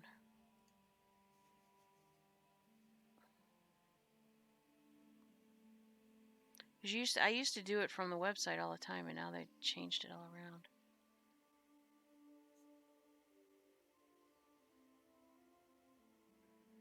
My lips are often bluey looking. My husband reminds me of that one. I do the same thing. My Fitbit has an app I used to walk. The nurses are like at the hospital being monitored. The alarm kept going off. If I'm congested, it's much worse.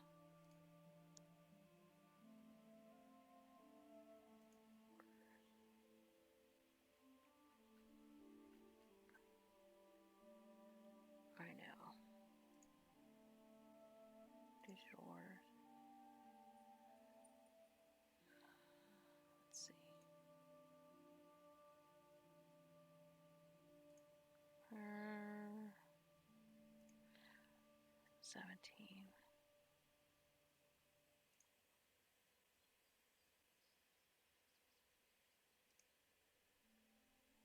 My gosh, I bought this headset that long ago. I bet this is.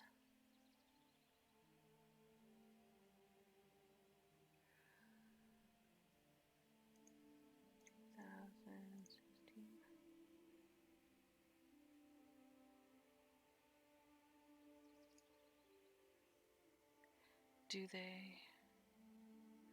Go slow breaths for me now. Mostly I just take 4 breaths per minute.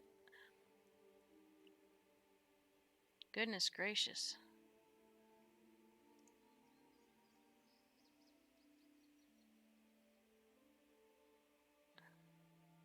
Wonder if they're not keeping track of these on here anymore. Does anybody know how to get to your Kindle books on Amazon's website? Your music library, photos.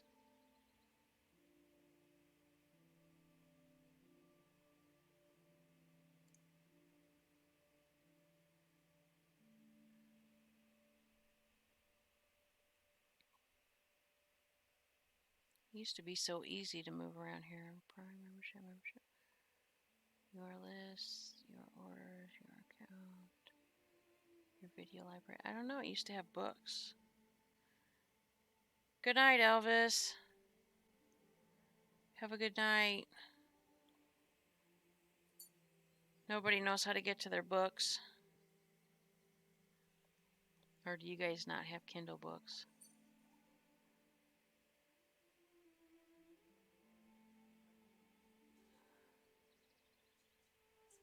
Your list, recommendations, subscribe.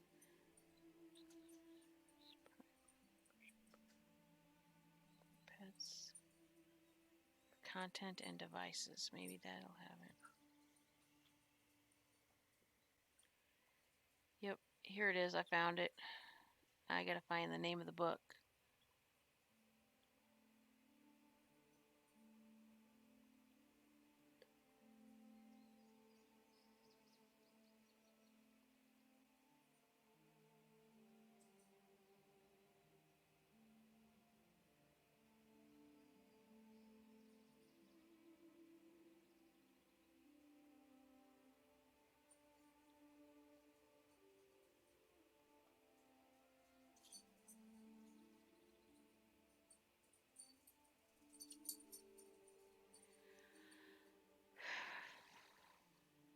I think it starts with a P.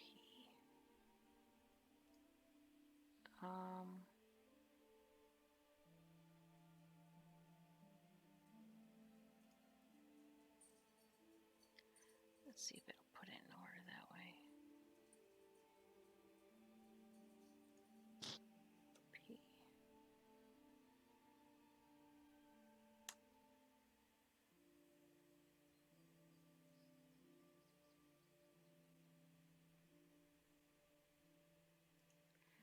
think it's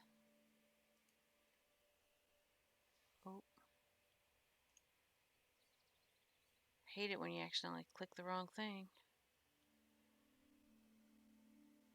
My daughter's plane lands in 2 hours. I'm getting a little giddy. Uh-oh. Well, you should be very happy.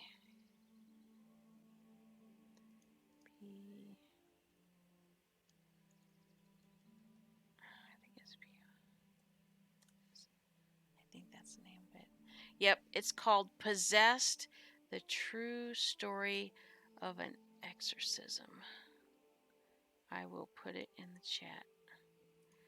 If I could just copy only the name of the book. Copy.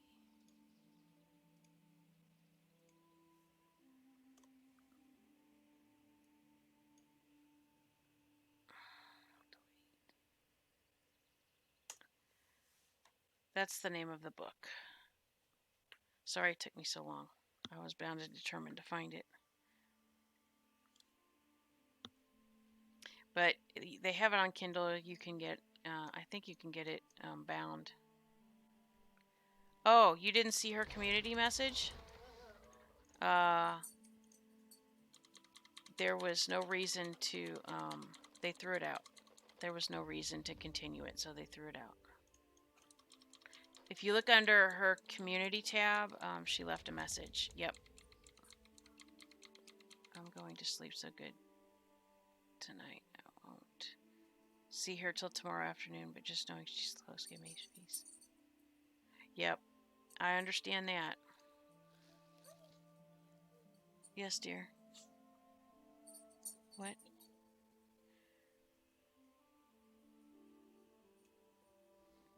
Have they been out? Oh, yes.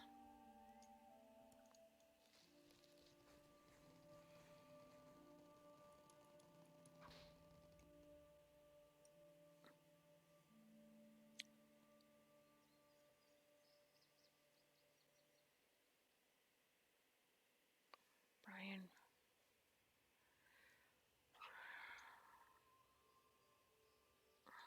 Okay, let's see. Need to kill every world bosses on this one, too.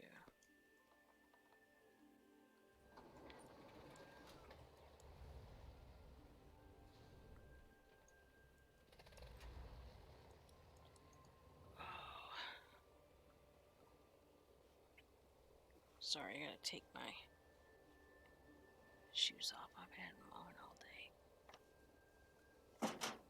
day. Oops. I didn't really mean to kick that.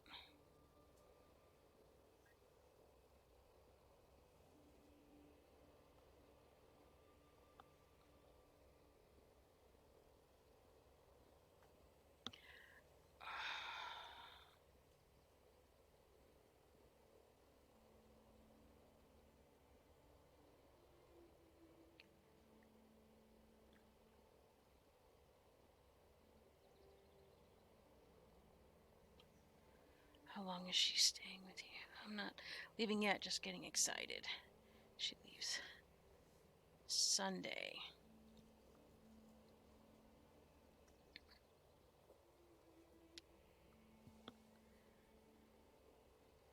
Quick trip, but I'll take it.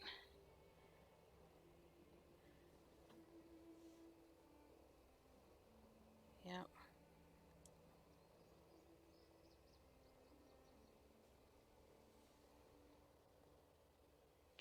Sorry, I had to pull a band-aid off too. Okay. Let's see if we can go kill some. Mic off.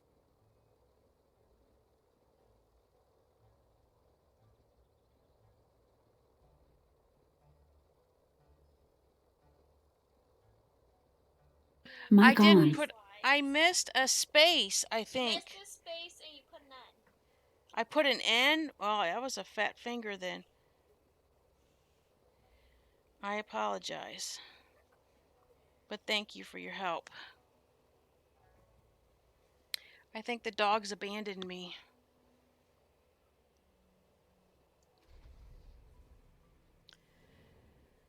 Any time with our children is good. I agree with that. Wish the grandbaby was coming, but this gives Dad a chance to take her shopping for her birthday present.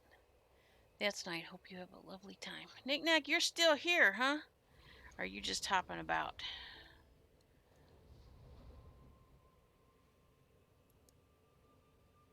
Tonight seems to be a night of screw ups on my part.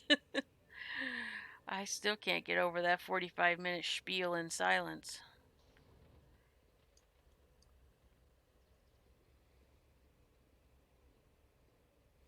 Thank you, we always do. She's a twit, but we know she's a twit.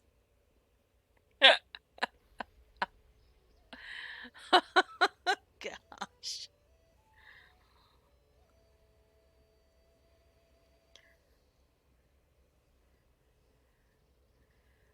I don't know that, I don't know. I haven't heard anybody say that term in a really long time. I'm hanging on in there. Been a very long day. Yeah, me too.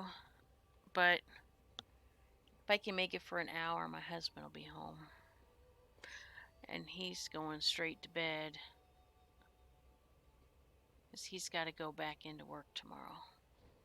Which he's kind of not happy about because he had plans with my daughter tomorrow with their venturing crew. And so he might end up having to be late for that.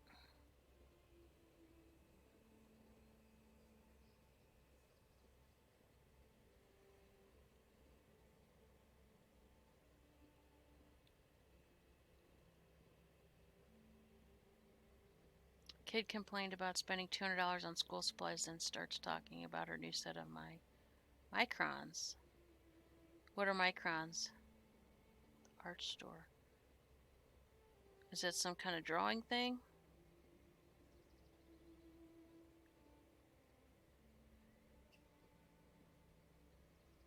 I can't go straight to bed when I finish work. Yeah, I can't either. But he's going to have to because he has to be back in at 11 o'clock in the morning. He really won't. He might come home and have a snack and micron markers. Holy moly!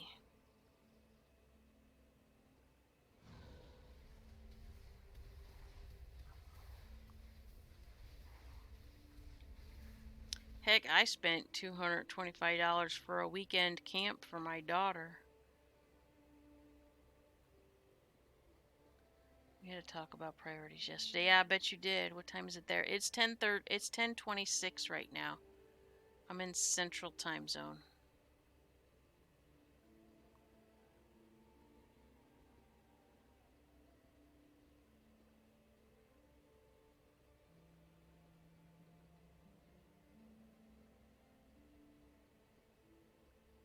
Boy, there is a panda chasing a little gnome. That's kind of funny. Oh, the little gnome is a monk.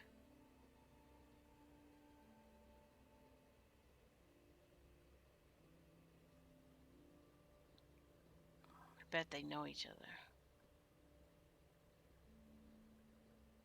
Immortal souls. Yeah, they're both in the same guild. I spent $300 for her daughter's school clothes. I still have to buy her shoes and winter clothes.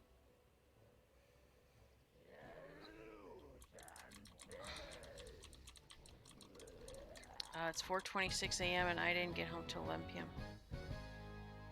Well, Nick, are you in the UK? What did I get out of this? Nothing. A big fat nothing. But I probably got something that'll sell for more gold than I usually get in the bag.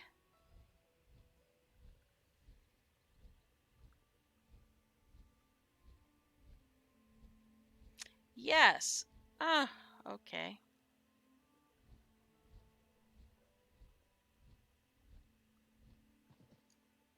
Welcome. It's kind of amazing to me how many British people I run into on YouTube. That is a long day, I agree. I've been up since 5:30 this morning. It's 10:30. Almost.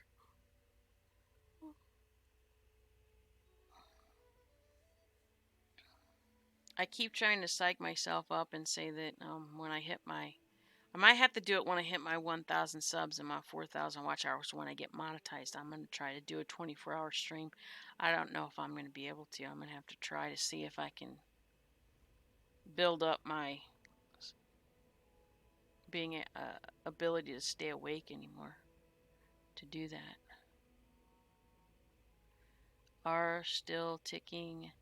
Did I do everything? Did I switch the alarms? Brains. I don't sleep nights. I usually get up around noon unless I have an early appointment.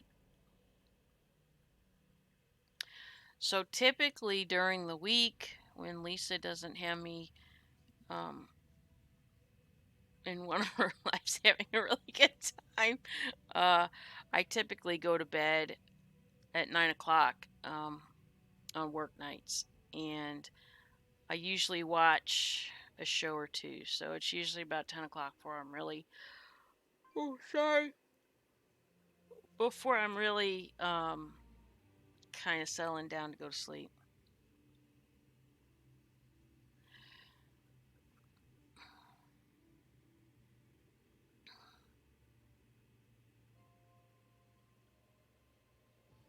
I used to, the last place I worked, I was not such a stickler about going to bed early. Even though I got up earlier for that job, I'd stay up and raid and um, in the game and, go to bed 10:30, 11 o'clock. Um, this job, though, I feel like it would be too easy for me to make mistakes if I don't um, make sure that I'm well slept.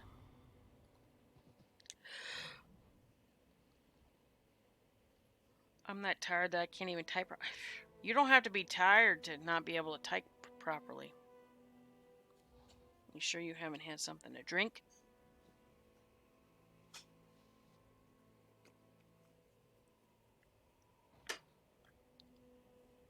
Heck, I was talking to myself in silent mode for 45 minutes earlier this evening.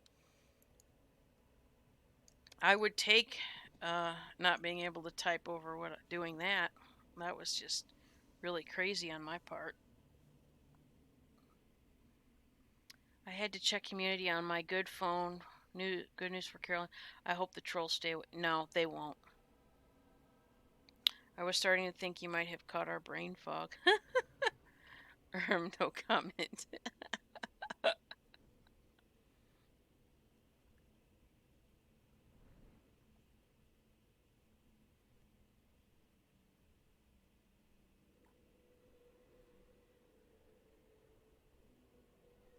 Yeah, Carolyn definitely got good news. But I don't anticipate that the trolls are going to. As a matter of fact, I would. Sorry, I'm trying to move my tennis shoes out from underneath my feet. Um,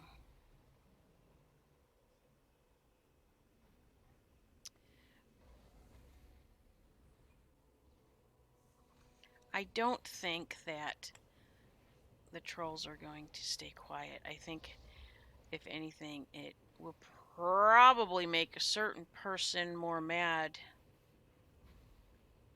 at least for a small amount of time.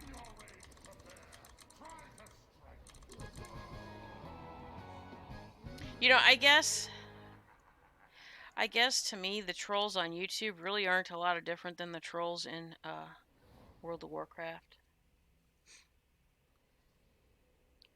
Oh, they already responded, promising to continue basically. I've drunk enough rum to qualify as a pirate. Oh, yes, but have you drunk enough rum to be like Johnny Depp's kind of pirate?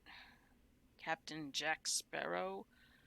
Bizarre things came out of my mouth. I told my daughter the lounge was free instead of the bathroom is free. Well, that's okay. The lounge can be free too. Maybe the drinks are free. Are the margaritas free? Because I am totally in. More unstable. So obviously, it seems to me that a certain person definitely has some issues, and uh, obviously, not getting her way is some sort of trigger.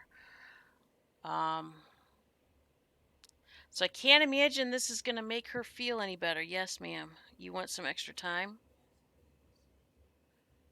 On what? Just extra time. For tonight? Yeah. On everything? Yes. Till when? You already tried? That was a split bug. I hit something and it. My phone went whack up. Uh, I'll give you till midnight, but you better bring it to me in the morning for me to change it back. But tomorrow's the weekend still too. Uh, I know, but maybe I don't want you having this until then.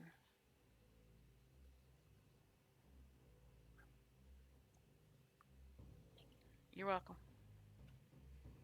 Who who is what person? That's my daughter. Did you just see her on camera?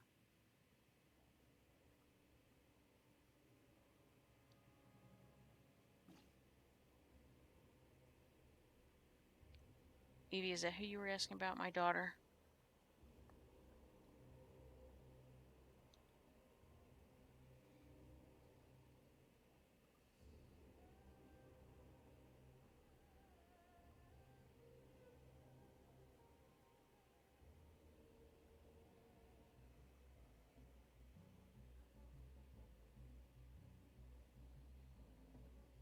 Did am I missing something?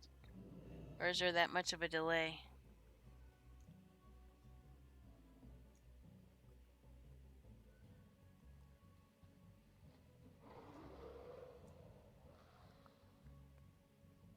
I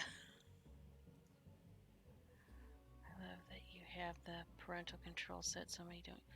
Yeah, I didn't. I actually didn't for a while, but we had. So I had the method of her turning in the phone, and that worked. But then it's one of those things where she quits turning it in, and then I have to depend on my husband to, you know, make sure she turns it in if he's the last, and it just didn't work out. So I went to the parental controls, and I think she is at the point now where she understands why she has to have them. So it's all good. Yeah, I usually do it from.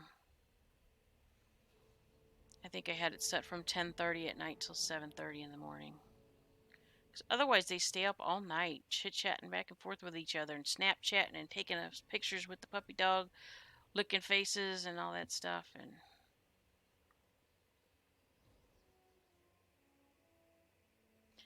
we had a keystroke minder on my daughter's computer. We tracked her with GPS on her phone. We shut the whole internet down at night. Yeah, I actually on my phone I have an app where I can kick anybody off of the internet. I can change the password on the fly. I can do whatever I want. Um, I I feel like if I do that, I'm not teaching them how to be responsible with it. Um, Only because it is so the internet is so invasive in everybody's lives, at this stage in the game. And I want them to be able to use it responsibly and know that no, they don't have to stay up all night on Snapchat talking to all their friends so that, in the real world when they're having to adult and they have to work and pay their bills, that they're not losing their job because they're not getting up in the morning to go to work. Yeah, my daughter had that same issue, sort of.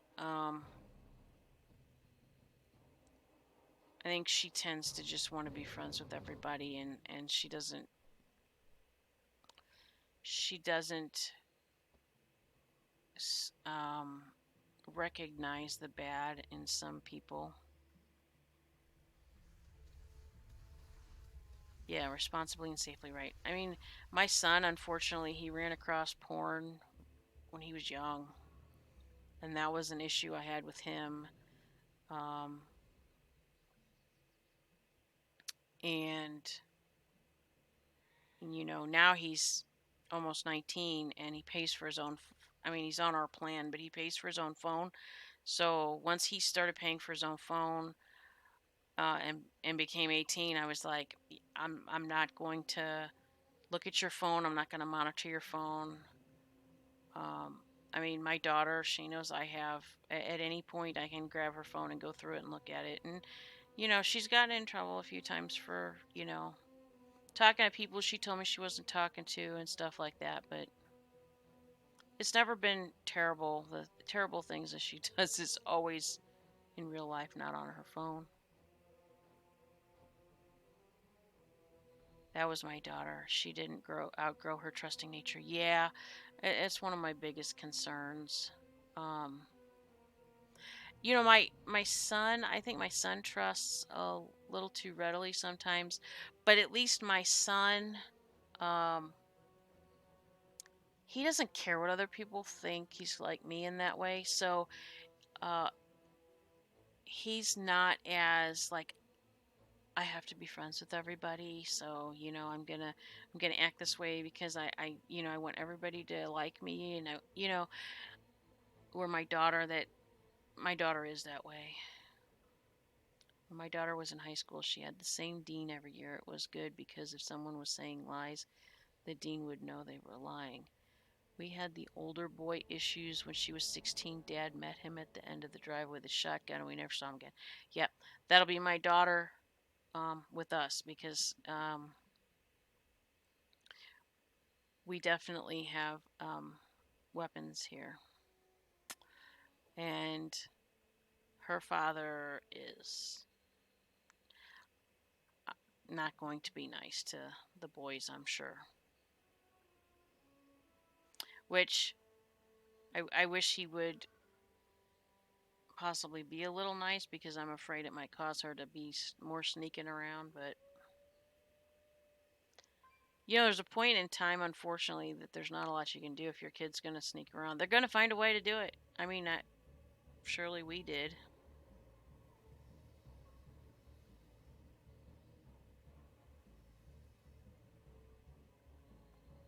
Tell him to invite friends over for a gun cleaning party. She had a real hard time getting a date for a couple years. Yep. My husband has threatened to be cleaning his guns every time she brings a boy over. So I have no doubt that, although, I mean, my mom told me about her dad and his siblings. They got together um, quite frequently, and so all the cousins, they grew up very close knit. And whenever the girls were going to go out on dates with the boys, and they were like having their card club that they would have monthly, the boys would have to go down to see the dad, and all of the dads down there would just, like, 20 question him. It was pretty rough, and it did run some of the boys off. It scares me that they believe everything. I know that's the part that really, it's hard to counteract the fact that they might read 10 things on the internet that say the same thing, and you're one person saying something completely different to them, and they blindly believe everything they read on the internet less than they blindly believe you anymore. Used to, our parents said it was the truth, and that's the way it was. Nowadays, kids don't think that way. But if they see it on the internet, doesn't matter what it is, they seem to think that that's the truth, and there's an awful lot of false stuff out there. Well, I mean, look at the crazy things that some of the adults are doing. I mean, seriously. Adults aren't even acting right. How can we really expect the kids to? And it kills me that kids are bullying other kids to the point on social media that they're committing suicide.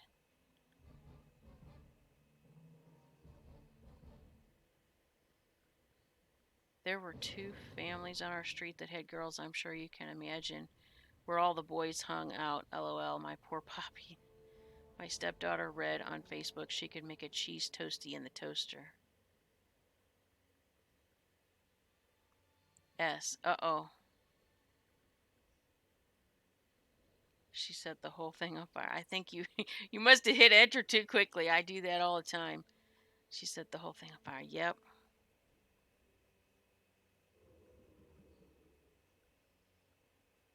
Although I have to say, my daughter, um, she watched a bunch of like Food Network shows about cooking, and then she decided that she was going to learn how to make cupcakes from scratch.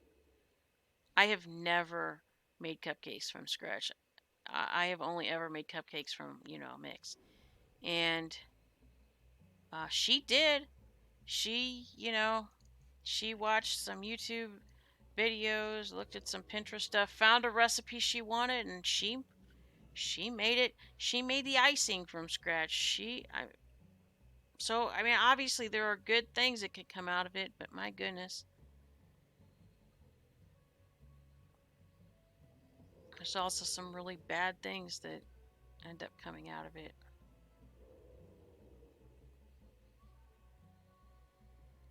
My little idiot forgot to remove the plastic and cardboard off the frozen pizza more than once. Oh my gosh.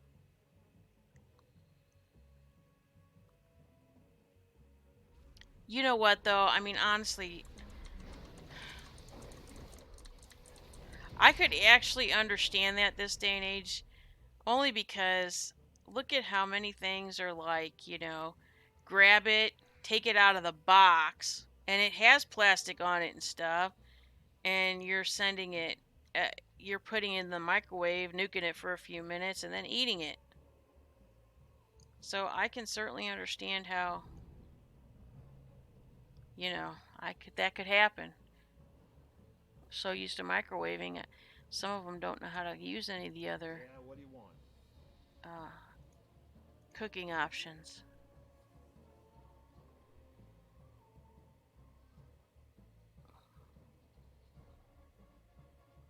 If I cooked something flask, I wouldn't like it either. Over the years, I had made a teddy bear, butterfly, and treasure chest cakes. Oh, cool.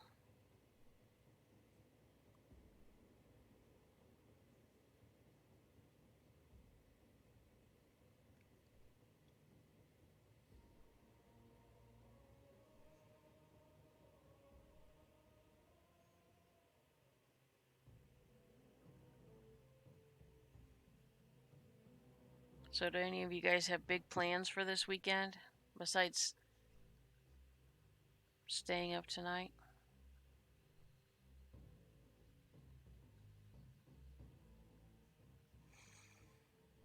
Your rage sustains me. I envy how much kids can learn nowadays from the internet, but I don't think I would want to be. So, can you work those frosting tube things? What's the secret? Done it again. That's okay.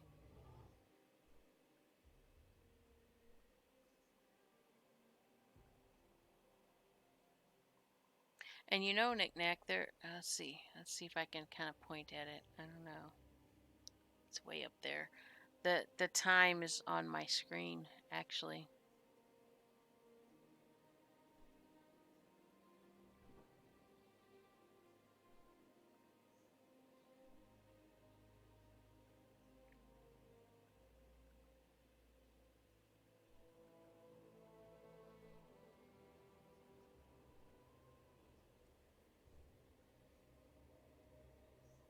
Well, knickknack, what time do you normally go to bed? Like, is this your?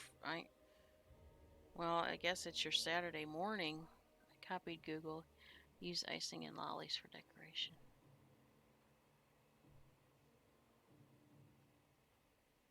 See? Everybody using the internet. See, we should be using the internet for good, though, and not evil. I think I would still be the same as I was. I really like being outside. I was a bit athletic when I was young. I was too. I played on 2 softball teams. I was just during the summer. It's my mom's birthday tomorrow. I'll spend time with her. Well, that's good. About 3-ish, but I have the weekend off. Oh, good. Good, good. Yeah, my mom's working all weekend, so I won't get to see her. Other than maybe church on Sunday. If I make it to 7:30 mass.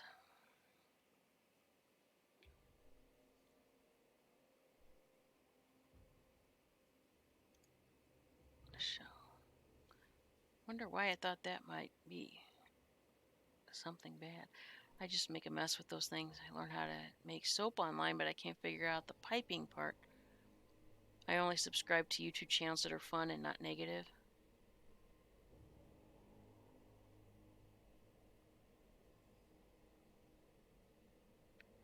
Well, that's probably a good idea because how are you really having fun if everything is negative? Kid will be here when I get up. I think I'll make her watch Gone with the Wind with me. That's always a good thing. My mom's favorite thing to watch all the time was Seven Brides for Seven Brothers. So whenever it would come on, my sister and I, we'd always watch it with her. I like it, don't get me wrong. I didn't watch it because, like, you know, she made us or anything, but kind of a neat thing.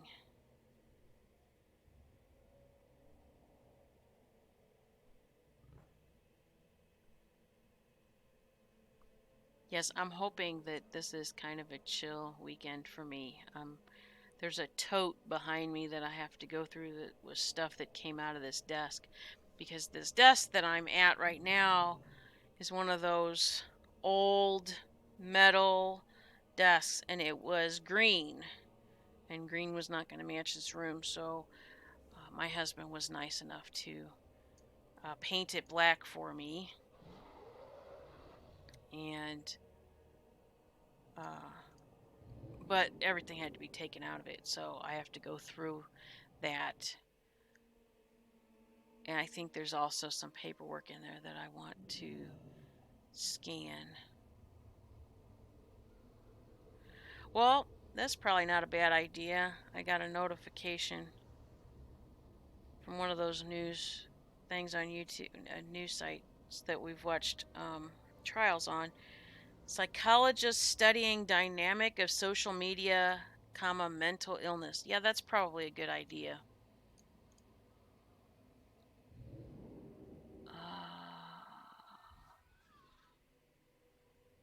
Let's see. 2 big weekends. Next weekend, I get my new chair. That's awesome. Thumbs up for that.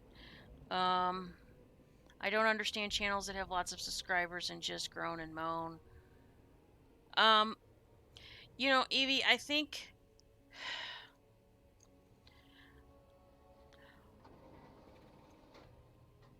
I noticed this, like, even in this game, because you can have up to 1,000 people in a guild, and it's like the more people you have, the harder it is to.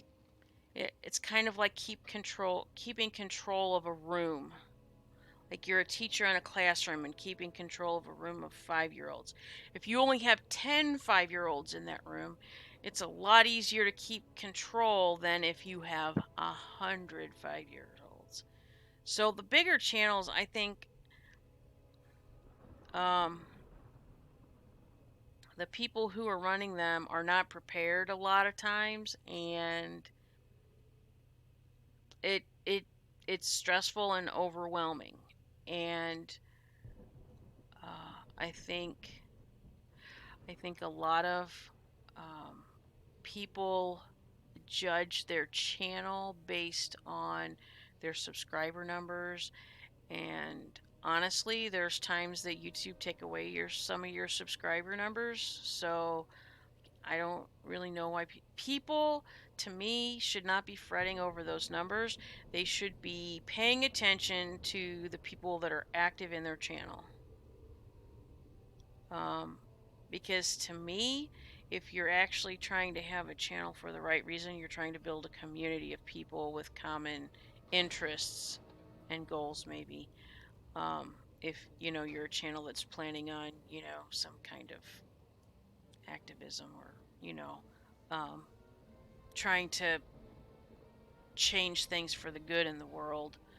And I think that's why you get a lot of moaning and groaning, because they can't keep the people running the channel cannot keep control of the room. Their chats get out of hand and they don't know what to do. And I mean, honestly, Carolyn kind of had that going on in her chat the other night when she shut down um, quickly. Uh, a lot of people won't recognize what's going on and shut down to stop it, or start timing everybody out. I know that some people get afraid that, if they time out somebody who's a normal on their channel, but they've done something that's exacerbating a problem that's going on in the chat, like that person should understand that, you're trying to gain control of the room again.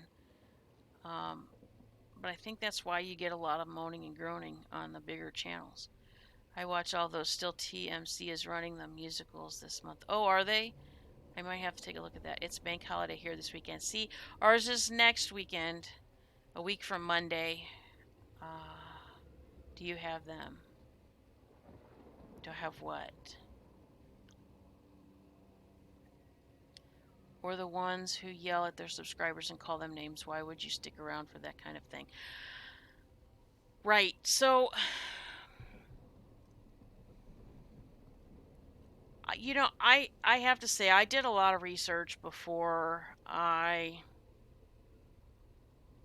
started my approach on creating my channel. And although I'm still, really in the testing phase and, trying to get a hang of everything, and I'm still coming up with ideas, and, I have some friends that are helping me with some things. I think, why is there something under this chair arm? I think there's it's stressful. I think, running a YouTube channel is stressful. Um, my experience running guilds in this game, it's stressful, but it's only as stressful as you allow it to be. So you kind of have to walk into it with goals and ideas and rules and parameters. Um, I think that a lot of times people are afraid to stick to what it is they want. So, you know, let's say I want my channel to be a gaming channel, but all I want it to be is a gaming channel. And so, um, other people come in and they start going, oh well, you should do this, and you should start doing camping vlogs, or I mean, just craziness. And you will start thinking, oh well, I should probably try to do that because this person is subscribed to me, and I need to try to keep everybody happy. Well, first of all, you're not going to keep everybody happy. Nobody ever keeps everybody happy. That never ever ever happens. Um, you have to know the people that you're targeting, and you have to understand that you're going to have people that are going to come across your content. They're going to enjoy it. They're going to subscribe. They're going to participate. And then something might happen and they're not going to do that anymore. I think that too many people start their YouTube channels for the wrong reasons. Um, yes, for me, it would be really nice if at some point my channel gets to the point where I am like bringing in enough revenue from a variety of things where I can um, pay for my um, equipment for running the stream and being able to upgrade my computers and all that kind of stuff. That would be wonderful. If that doesn't happen, it's not going to be the end of the world for me, and I'm certainly not going to get mad at people for it. But there are people that walk into it and they have this goal and they go, okay, I want to make streaming on Twitch or doing a YouTube channel um, my job. That I want that to be my job. I want that to sustain me and that to be the only thing that I do. Um, and let's say they decide that they have to make that $3,000 a month to pay all their bills and maybe have a little money to save or put up or whatever. Um, that's a lot of stress to put on yourself when you're starting out day one with no subscribers and your stuff's crappy. I mean, because at the beginning your stuff is crappy because you don't know what you're doing, and you kind of have to, trial and error and evolve. Um, People don't want to put forth the effort. It's like people in the workplace half the time. There's probably at least a quarter of the people um, that you work with most of the time. They're doing as little as possible to get by. Well, that's not beneficial to anybody. Well, the YouTube channels are the same thing. The you're only going to get out of it what you put into it. If you only put in $5 worth of effort, you're not going to get $1,000 worth of money out of it. You're going to get $5 out of it. I mean, it's just kind of the way that is. I don't think so. We have federal holidays we call banker holidays, though. Oh, well, actually, there are federal holidays that aren't bank holidays, uh, but they are called bank holidays. Must be the same sort of thing. I have to work it, unfortunately. I don't know what was going on that night. I was off night for everyone, I think. What night did you miss? I think I got lost there. I think that if every YouTuber had the attitude that Loopy Lisa does, I think there'd be a lot less YouTubers screaming at their subscribers or their community or whatever.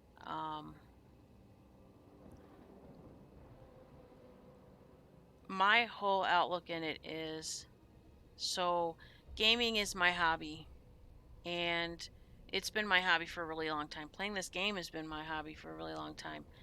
And I've had people over the years, you should stream, you should stream, you have a really good personality, you should, and I finally got to the point where, you know, playing the game isn't quite enough anymore. So I want to learn new things and I want to try new things and I want to, you know, um,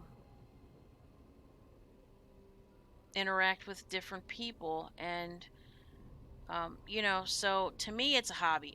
If I'm not enjoying it, that's the end of it. Um, because that's what hobbies are all about. It's about coming home from work and being able to de-stress and relax. Like my husband, he likes to watch TV all the time. Watching TV doesn't stimulate my mind enough most of the time. I like to play the game and I might watch something while I'm playing the game, but playing the game stimulates my mind enough and my eye hand coordination keeps that going and all that stuff. Um, but there's people that turn their YouTube channel into a job instead of keeping it in a hobby mentality where they're still enjoying it and they just push themselves and push themselves and push themselves where it's not fun anymore. If it's not fun, honest to goodness, you're going to get burnt out. You're not going to want to do whatever it is you have to do to keep your channel going.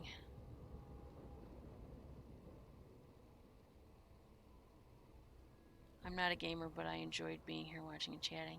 I'm glad you did, and that's kind of what um, I wanted people to be able to see. So for me, playing the game is something to do while I'm talking, and maybe you don't like watching it. Maybe you're not at all interested, but maybe I know, like me, I listen to YouTube when I'm at work all day. So I'm not looking at anybody's videos. I'm not watching any of their stuff. I'm not watching their facial expressions. I when people are calling in, there's a lot of times that people have called in like on Carolyn's channel. I have no idea what they look like until maybe the third or fourth time they call and I actually catch it live and oh, that's what that person looks like. I've heard their voice several times. I recognize their voice. Oh, that's what they look like. Okay. Um, exactly. I game try to focus on something other than pain. It's been a very effective tool for me. There are times I have to log out and lay down still, but it works at least 70% of the time. Right. So I have to. So a lot of the things that when I researched about things that I should do and not do, like to get a YouTube channel going. Um, One of the things they tell you is to pick your focus, right? And if you want to be a gaming channel, be a gaming channel and try to be the best gaming channel you can be. Okay. That's all well and good, but I decided I didn't want my focal point to be okay, I'm going to be a vlogger. I'm going to be a gamer or, I'm just going to, you know, express my love of animals or my love of white tigers or whatever. I wanted to be able to incorporate a lot of the things in my life that I enjoy and that I like because I feel like other people probably like them too. Um, I decided that my target would be um, people like me, people who like a variety of things, people who maybe um, enjoy having a conversation with me, um, enjoy my sense of humor, whatever. But I figured I'd be basically targeting people um, in my age bracket. And if other people outside of my age bracket, decide that they like that stuff and they want to hang out with us, that's cool too.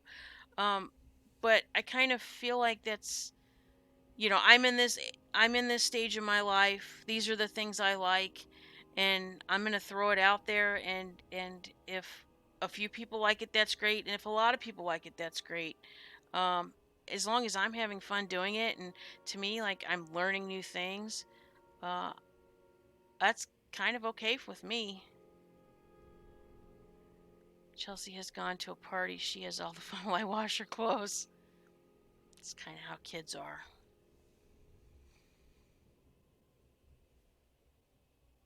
Um, I I don't like that there are so many um,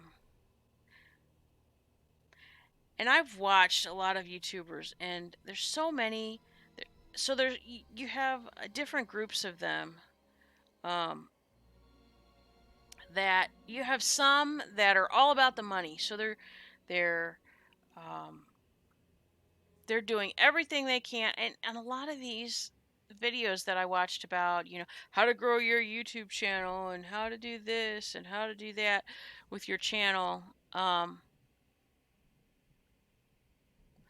To me, a lot of it ends up being, I don't know, a little clickbaity, I think. And that's fine. If that's what you want and people are going to respond to that and you're going to make money that way, that's fine. There is a guy who plays this game. Um, I found him on YouTube. He really didn't stream that much on Twitch. He now streams a lot on Twitch. And there's quite a few times he actually has more viewers watching him at the same time a Blizzard tournament is going on. And pretty much every time I see that he's on and I look to see how many people are watching him, he's got 36,000 people watching him on Twitch. I've seen, somebody tip him $9,000 at one time. Okay.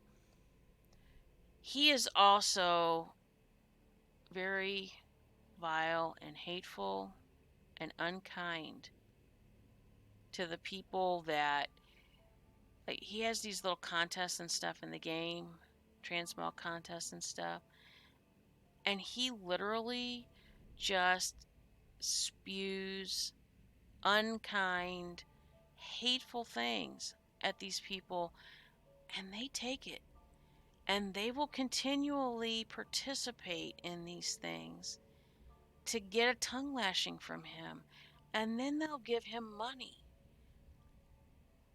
Okay, well, yeah, I guess you can make money that way and make a good living. I don't think it'll last forever. So, hopefully, I guess you put away enough money to um, take care of yourself for a little bit.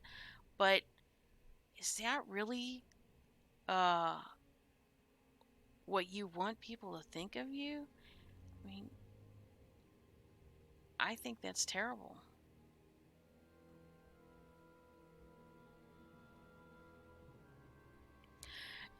Mrs. Roger Rabbit, I'm one of those people who gets annoyed by clickbait. I have unsubbed from channel. I'm with you on that. Unfortunately, I think some people are accidentally doing clickbait and other people are doing it very purposefully. And I think that um, sometimes you have to be a little smart about. There are people who don't even understand what clickbait is, don't have a clue that it exists, and whatever. I think you have done it right. People know you from Lisa's channel. I know you have a great sense of humor and can hold a decent conversation, and you get them interested in gaming. Um, yeah, I think I actually, if they don't have to have any interest in gaming. It's what I enjoy doing, and you don't have to watch me play the game if you like listening to me. Or I mean, and at some point I'm going to start having call-ins. I'm actually hoping my gaming buddy will get on at some point this weekend because he's supposed to be my Zoom tester. um, but I plan on allowing to have people call in. I mean, I have my Streamlabs set up uh, for that. I absolutely intend to have different things going on, and there will be nights where there won't be any gaming. There will just be, I mean, hopefully I can get it to where, maybe I have, a night where I have a couple people set up to come on and talk to them, and then, there won't be any game in the background at all.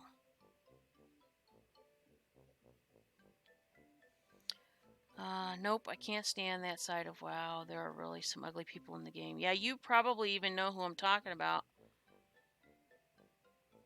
Yes, she is. Thanks. At Miss Roger Rabbit. She's always telling me where she's going and what time she will get home. I'm lucky, Mom. Yeah. I don't know where my son is. He was supposed to be home already, honestly. He said the mall closed at 10. I don't know. It shouldn't take him an hour to take the girl home. Unless he came in and I don't know it. Which he does that too. Um,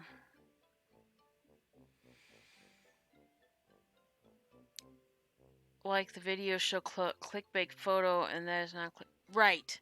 The other thing they do, and this is pretty sucky. So you can tag people in your video, right? You got all the hashtag things that you can set up in your individual videos. And there are people who will tag, I'll give you for instance, let's say PewDiePie. He's got a lot of followers, right? So if you tag PewDiePie, you're likely to have people searching for PewDiePie that's going to come across your video. But you didn't say anything about PewDiePie in your video. You shouldn't be tagging him. That's just using somebody else's fame and uh, persona and popularity to help try to help yourself get further ahead. Some people are not going to understand that you've done that because they'll never see that you did it. Other people are going to see that and go, "Holy cow, that's terrible," and they're never going to subscribe to you. I'm sorry, if people don't like your content, if people don't like you, they can go find somebody else who they do like. Well, people do that during news events. That drives me crazy. I like to see first person accounts because you can't trust the news. Okay, right. And, one of the other things is Chris Watts. There is a lot of um,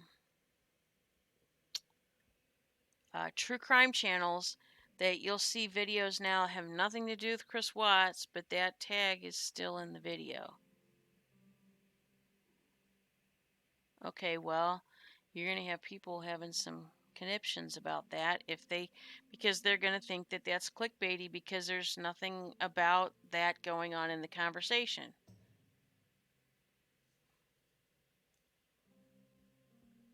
And then you have, you know, other people using popular people's names, just subject tags that are popular. I mean, there's an there's a Chrome add-on that you can install, and it will tell you all of the popular hashtags that you should be looking at for your videos and everything. And some people are using hashtags and uh, keywords that have nothing to do with anything that's in their video. Well, that's all well and good, except for that person who is specifically looking for this one thing, and you say that you've got that one thing, and they watch one video that says you're talking about this one thing and it's not there, they're probably never coming back to your channel. Not only that, they're going to tell other people about it. I looked at Lilybell Joy, and she is always vlogging about how sick she is. I am not sure if she is real or not. I do think that she's sick. Um, um, I don't really want to second guess anybody's illnesses. Um, and I am subscribed to her. I do think that um, I think she's made a few mistakes here lately. Um, I hope that um, oh, I don't have the thing. I hope that I kind of hope it doesn't ruin her channel for her. I think in some ways it's probably her channel is probably therapeutic for her, and I would hate to see um, it die because maybe she's made a few mistakes here. Are you a Star Wars fan? Um, yeah, that's an interesting thing. So yes, I like Star Wars. I liked the original movies a lot. I watched them a lot when I was younger. Um, but I haven't seen all of the newer ones. Okay, thanks for telling me that. I understand invisible illnesses as I'm like that. I think. Okay, so for me, somebody that you're seeing on camera, um, it's not like she's got thousands of subs and hundreds of people watching her at a time. So she's a small channel. Um, she is she is not um, she is not focusing her channel on a subject that's gonna make her a really popular YouTuber. So I tend to like to give those people the benefit of the doubt. Um, Only because they're really not gaining. If they were lying, or fooling you or whatever, um, I, I don't think that they're gaining anything. You'd be better off lying about, being stalked, or, I mean, something that would make bigger news and get you a whole lot more people watching you. Mandalorian trailer dropped today. Oh, yeah, I will probably hear about that Monday at work. I work with a very big Star Wars fan that I'm friends with. My problem isn't with her illness, it's with her choices choosing to keep going at people that were saying back off and give them time to put off. Evie Bubbles, yes, you're right. Um, okay, so I think that her intention was good, and I think that um, I don't think that I don't think she thoroughly thought through the possibilities of repercussions of saying something and not staying out of it. Um, I am somebody who tends to like to jump in to try to save people or fix situations because I'm very much a problem solver. Um, so I guess I do understand her desire to try to clear up what she thought was a mistake. A mistake. I don't know the mistake. Um, well, she said that her one video she felt was a mistake because she did the one thing that she was saying that somebody else should do. And I think that genuinely, her apologizing in normal circumstances would work and wouldn't really cause more problems.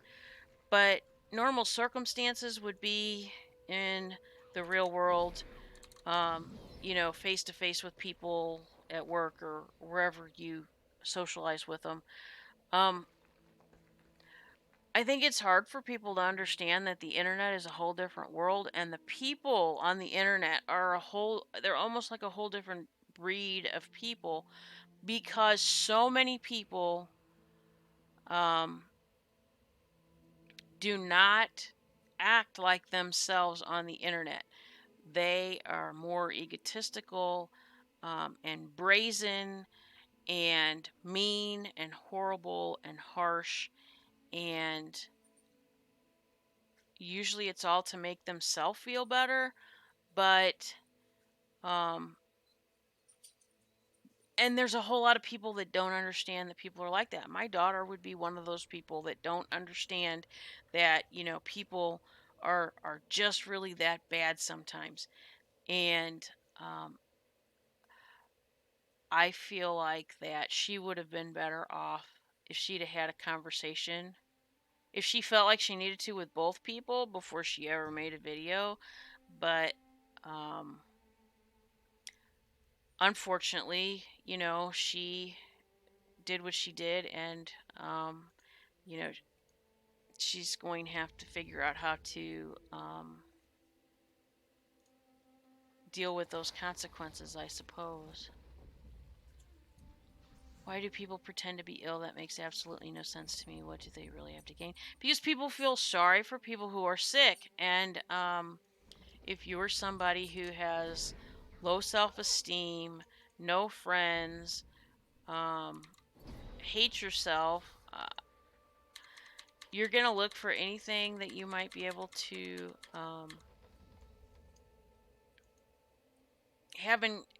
have as an avenue to make friends. Hang on just a second. Mic off.